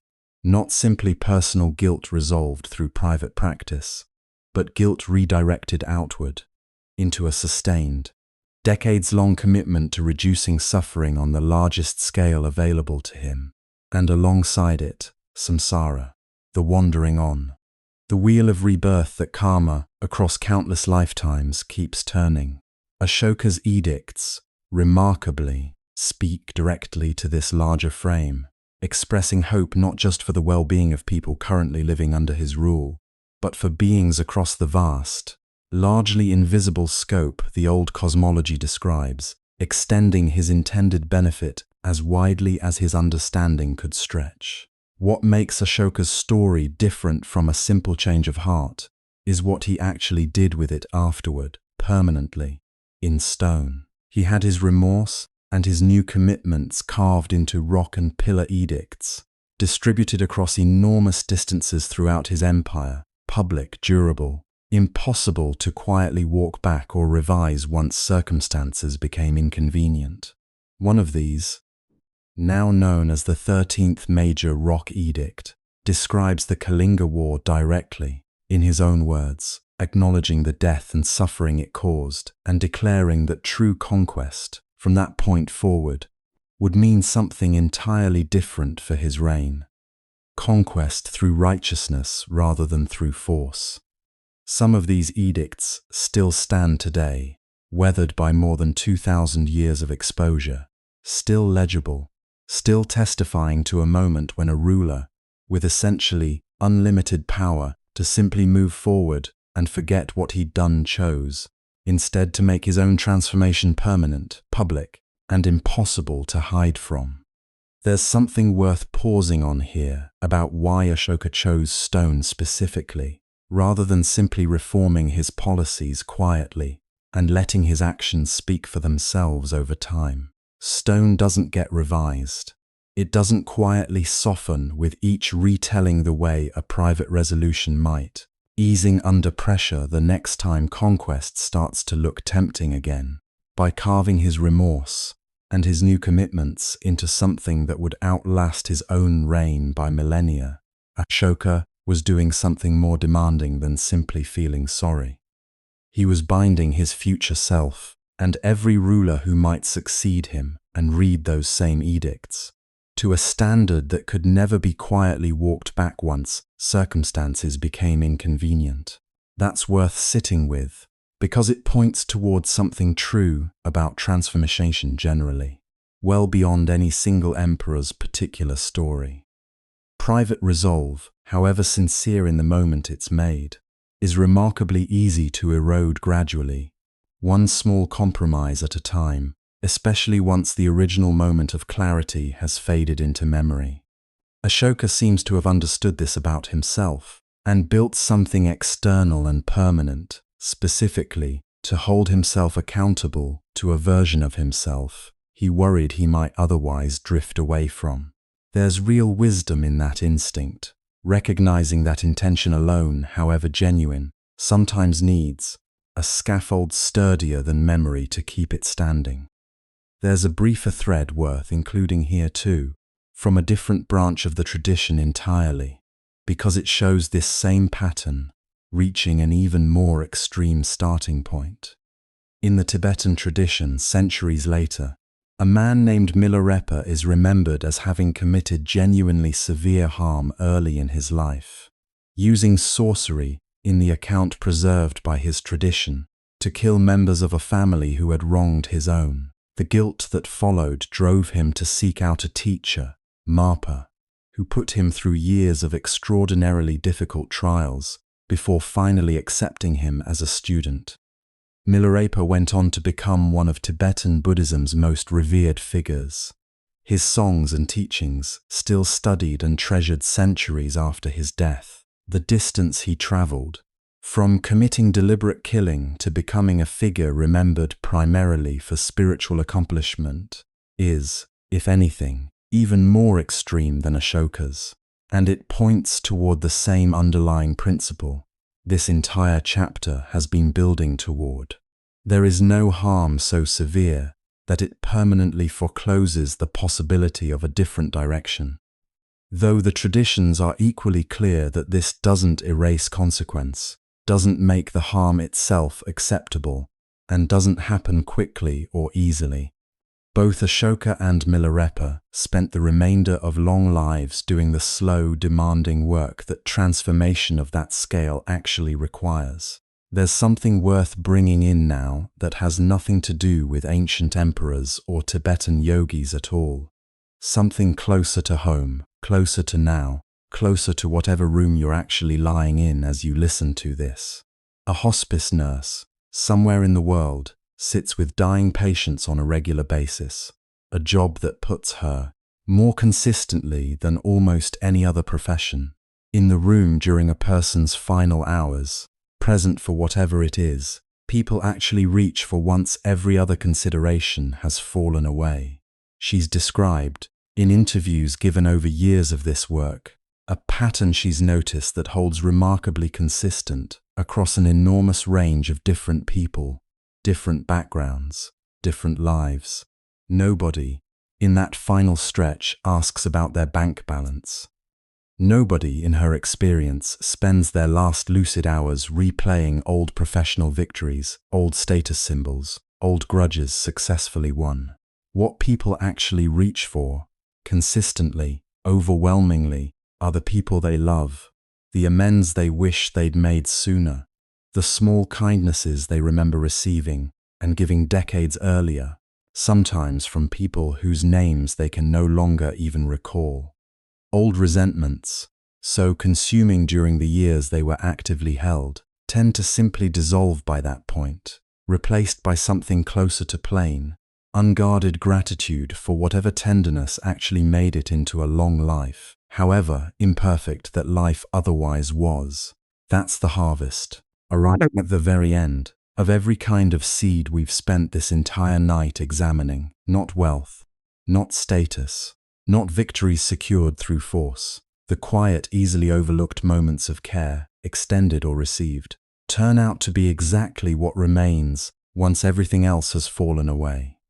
There's a practical dimension to Ashoka's transformation worth adding here, because it's easy, hearing a story like his, to imagine the change as purely internal, a private shift in conscience, with no lasting structural consequence beyond the stone edicts themselves. That's not quite accurate. He restructured significant parts of how his enormous empire actually functioned, appointing officials specifically tasked with promoting welfare rather than simply extracting resources and enforcing order, establishing what amounted to an early public health infrastructure. Wells dug along major roads, medical treatment made available for both people and animals, shade trees planted at intervals for travelers, not unlike the very tree we began this whole story beside. Rest houses were built, fruit-bearing trees were planted deliberately along thoroughfares, specifically so that hungry travelers would have something to eat, regardless of their ability to pay for it. It's worth pausing on that particular detail, because it echoes something we encountered all the way back in Chapter 1, in an old farmer's quiet habit of leaving fruit at the base of a tree for strangers he'd never meet. Ashoka, ruling an empire vastly larger than anything Nandiya could have imagined, ended up institutionalizing that exact same impulse at an imperial scale. Shade and food, offered without cost, to travelers whose names would never be recorded, whose gratitude would never reach him, personally extended, simply because the road was long and travelers got hungry and thirsty along the way, and because a ruler who had once caused unimaginable suffering had decided, deliberately and repeatedly, to spend the rest of his reign working in the opposite direction. The officials he appointed for this purpose were given a specific, unusual mandate worth naming directly, traveling regularly through the provinces not to collect taxes or enforce order. The traditional purpose of imperial officials, but specifically to check on the well-being of ordinary people, to report back on where suffering was going unaddressed, to ensure that the welfare projects he'd commissioned were actually reaching the people they were intended for, rather than being quietly diverted elsewhere along the way. It's a strikingly modern-sounding innovation for a ruler operating more than 2,000 years ago. Administrators whose primary job was checking on suffering rather than extracting resources. And it suggests his transformation went well beyond personal remorse into a genuine, structural rethinking of what a government's purpose was actually for. None of this erased what happened at Kalinga. The edicts themselves are explicit about that. They don't ask for forgetting. They document the harm plainly, in his own words, for anyone traveling those roads centuries later to read for themselves. What they show instead is something this entire story has been building toward from its very first chapter, that the size of a harmful seed, however devastating, doesn't have to be the final word on what a person's life eventually becomes, provided they're willing to do the long, unglamorous, decades-long work that genuine change actually requires. Has a small, unnoticed act of kindness ever come back to you years later in a way you didn't expect?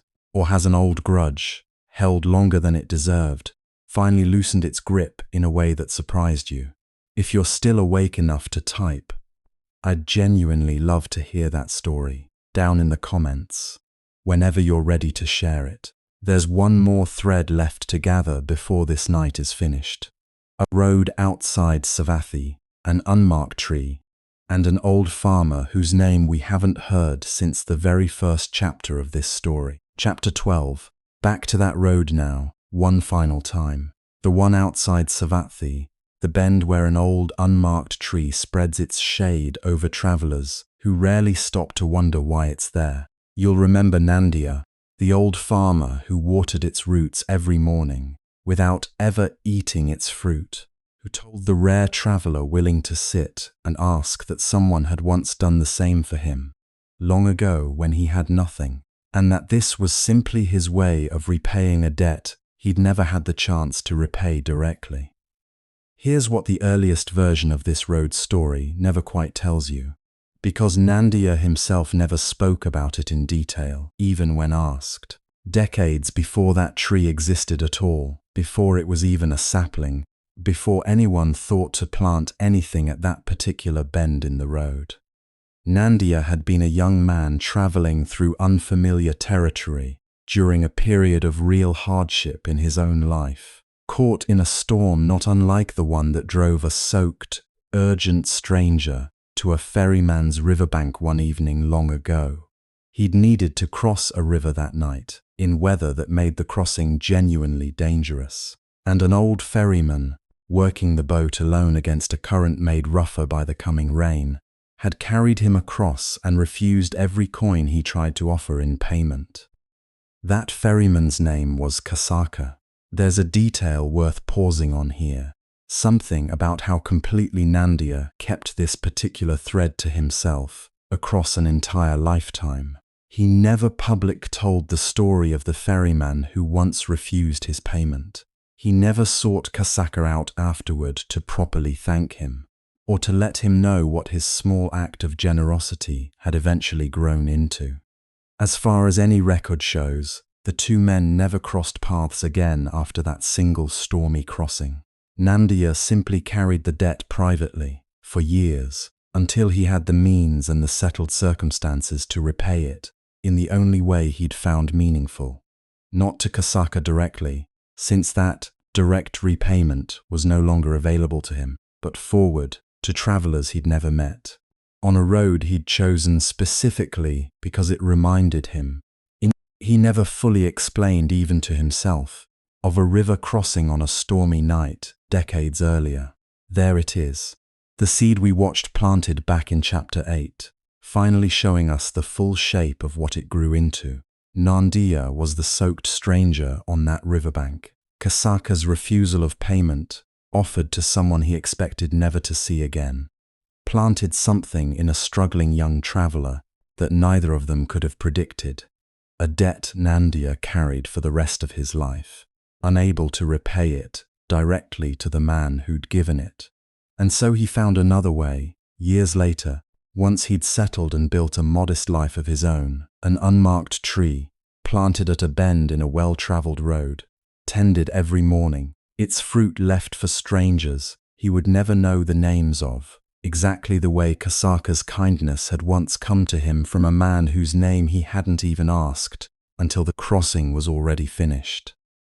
Milinda Punha, one of the old texts, wrestles directly with a question worth bringing in here, whether the person who plants a seed and the person who eventually receives its fruit years or lifetimes apart are really the same person in any simple sense, or whether they're meaningfully different, shaped and reshaped by everything that's happened between the planting and the harvest. The text doesn't offer an easy answer, and neither will this story.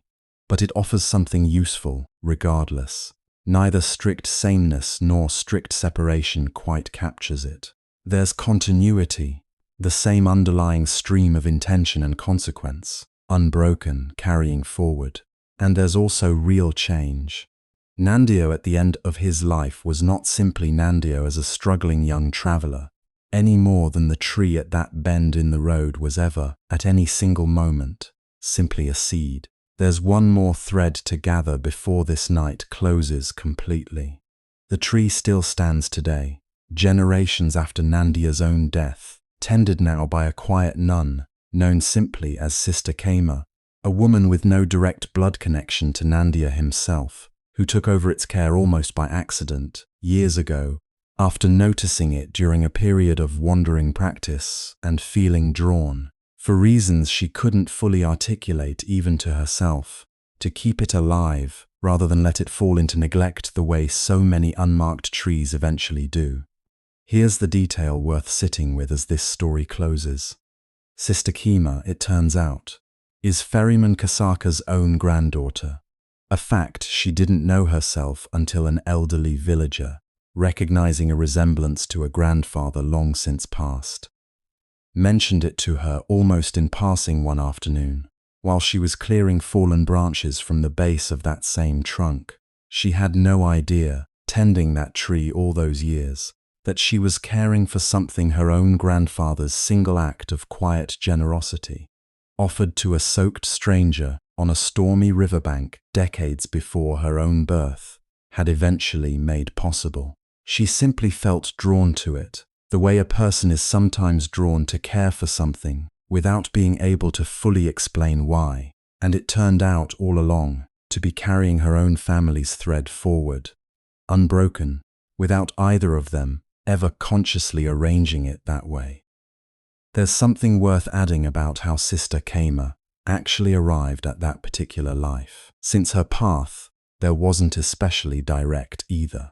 She had spent years before taking up robes, in an ordinary working life not unlike Kasaka's own, practical, grounded, unremarkable by any external measure. It was only after a period of real personal loss, the details of which the old accounts leave largely private, that she began seeking out a different kind of life, wandering for a time, before eventually settling into the particular discipline and community that would shape the remainder of her years. The tree, when she first encountered it during that period of wandering, wasn't presented to her as a duty or an assignment from anyone in authority over her. She simply passed it one afternoon, noticed how neglected it had become in the years since whoever had tended it last, and found herself returning the following morning with water, and then the morning after that, until returning had quietly become the shape of her days, without her ever having formally decided it would be. There's a small scene worth imagining here, the moment that elderly villager actually made the connection for her. Picture Sister Kamma, mid-task, clearing fallen branches the way she had 100 times before, when an old woman passing by pauses, studies her face a moment longer than a passing greeting would require, and says almost offhandedly, that she has her grandfather's eyes. A ferryman, the old woman explains, who used to work the river crossing generations back, before Sister Kamma's own mother was even born.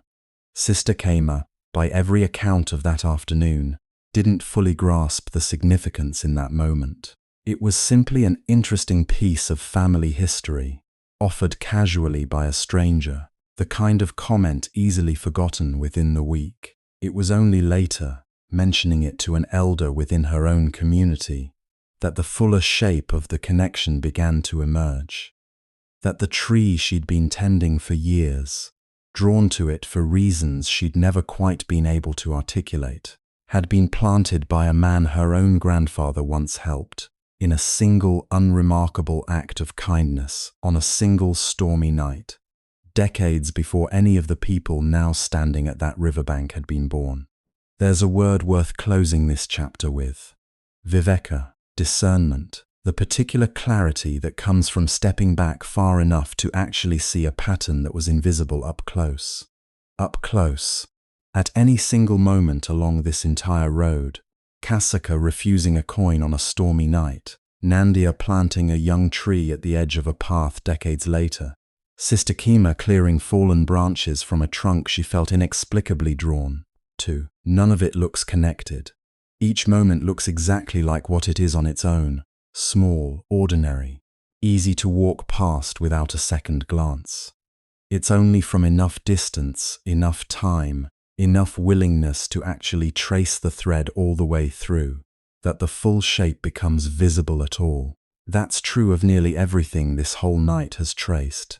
Sujata's bowl, Anathapindika's grove, Visakha's headdress, Superbuddha's avoided doorway and Panna's held silence, Uttara's forgiveness and Sopaka's unexplained inheritance, Ashoka's rock edicts, still standing after more than 2,000 years. None of it was visible as a connected pattern to the people actually living through it. Moment by moment, seed by seed. It only becomes visible in hindsight, from exactly the kind of distance this story has spent the last several hours giving you. There's a final layer worth adding here, one that circles back to the very first image this whole night opened with. When Nandiya first began watering that tree, decades before Sister Kamma was ever born, he had no way of knowing his own granddaughter, several generations removed. A stranger to him in every practical sense, would one day feel inexplicably drawn to tend the very same trunk without either of them ever consciously arranging the connection between them. He wasn't planting for her specifically. He couldn't have been. He didn't know she would exist, any more than Kasaka, refusing a coin on a stormy riverbank, could have known the soaked stranger in his boat would someday plant a tree that would still be standing, still offering shade, still feeding travelers, generations after both of their deaths. That's worth sitting with as this particular thread closes. The seeds that end up mattering most across a long enough stretch of time are rarely planted with any specific future recipient in mind. They're planted simply because the moment called for planting something, and the person standing in that moment happened to be paying enough attention to respond to it. Everything that grows afterward, who eventually receives the shade, who eventually tends the roots, how many hands the fruit eventually passes through before it reaches someone who needed it, unfolds according to a logic far too large and far too patient for any single person, in any single moment, to fully track or predict.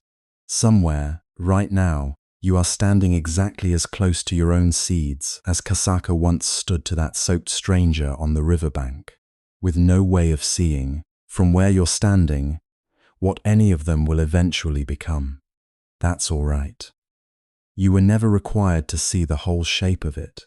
You were only ever asked to tend to what's directly in front of you, the way an old farmer tends a tree he'll never personally taste the fruit of, one ordinary morning at a time. Chapter 13. We've walked a long road together tonight, an actual road, in a way, the same dusty stretch outside Savathi we started with. and also every other road these stories carried us down along the way. Before we let it close completely, 3 things worth carrying with you into sleep. There's a reason a story like this one works better told slowly, across a long stretch of quiet hours, than it would compressed into a few brisk minutes. Kamma, understood honestly, isn't a concept that yields to quick summary. It resists the kind of tidy, one-sentence explanation that makes for an easy headline, precisely because its whole nature is about time, about things unfolding slower than our ordinary attention span usually wants to allow for. Telling it slowly, the way we have tonight, isn't simply a stylistic choice suited to bedtime listening. It's closer to the only honest way to tell it at all.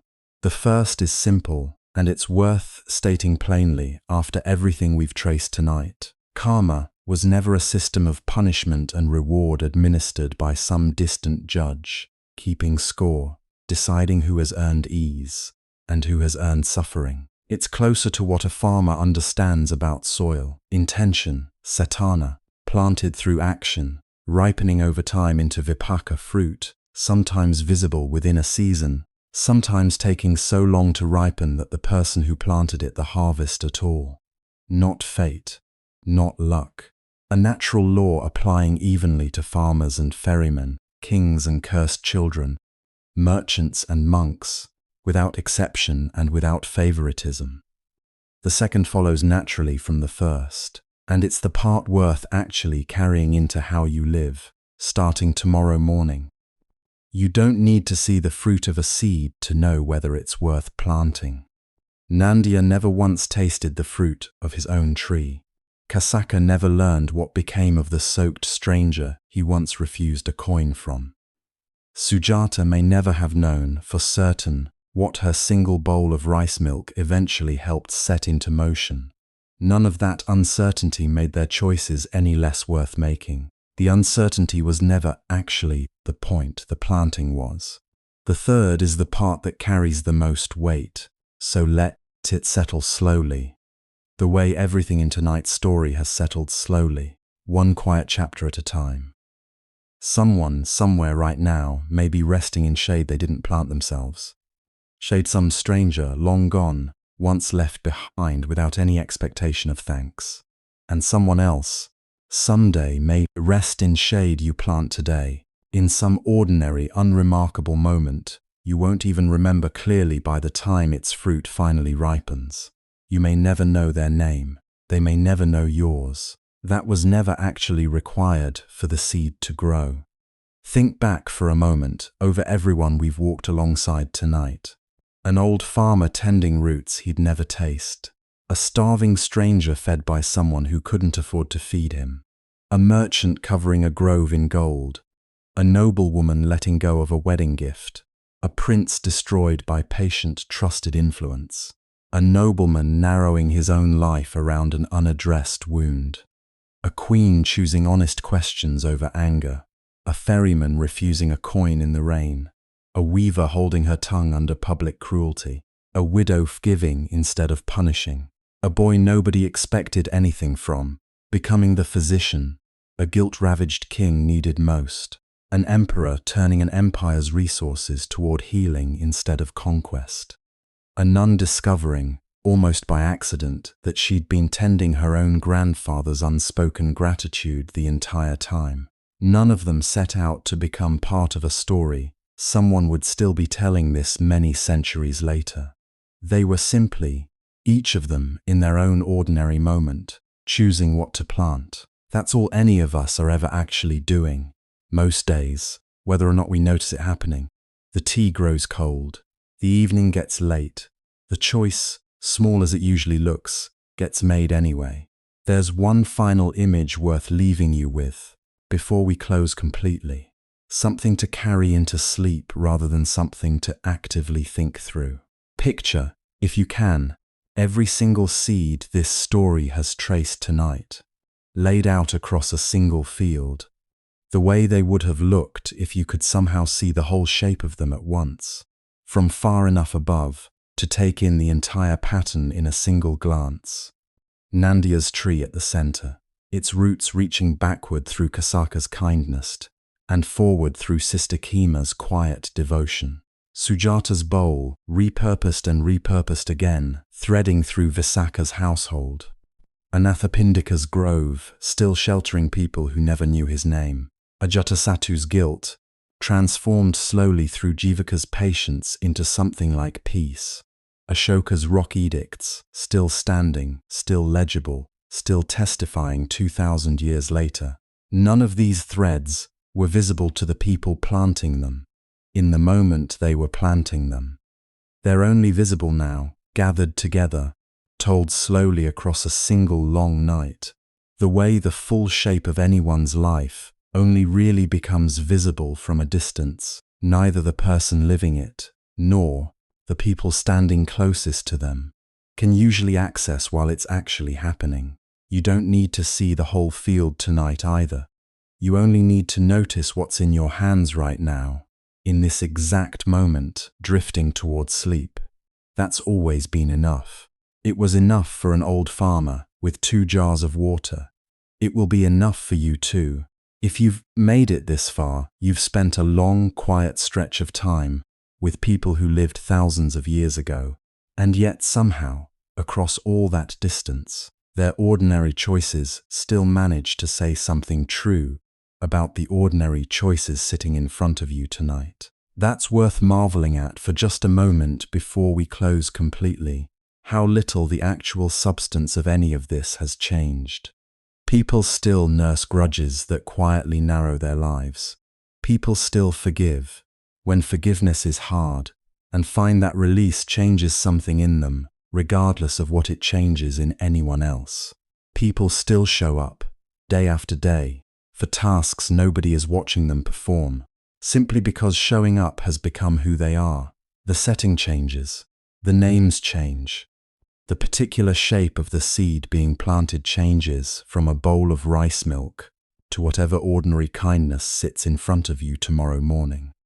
But the underlying pattern this entire night has traced, intention, action, patient ripening, harvest arriving on its own schedule, hasn't changed at all, and isn't likely to, regardless of how many more centuries pass between now and whoever happens to be listening to a story like this one long after we're gone. This was never a story about being watched. This was never a story about being rewarded. This was never a story about getting anything back, in any form, from anyone, ever. This was simply a story about what grows, quietly, patiently, whether or not anyone is paying attention while it happens. Before you drift off completely tonight, here's one last thing worth sitting with in the dark. What's one seed you planted a long time ago? A kindness, a small sacrifice, a moment of restraint when anger would have been easier, that you never found out what happened to. You don't need an answer right now. Just let the question rest alongside you as you fall asleep. The way Nandiya's question must have rested alongside him, every quiet morning, walking that same road with 2 jars of water balanced across his shoulders, in no particular hurry to see what would eventually grow. Somewhere outside Savathi, that road is still there, that tree is still standing, and somewhere tonight, an old habit continues without any need for an audience. Water carried, roots tended, fruit left behind at the base of the trunk for whoever happens to pass by next. Sleep well.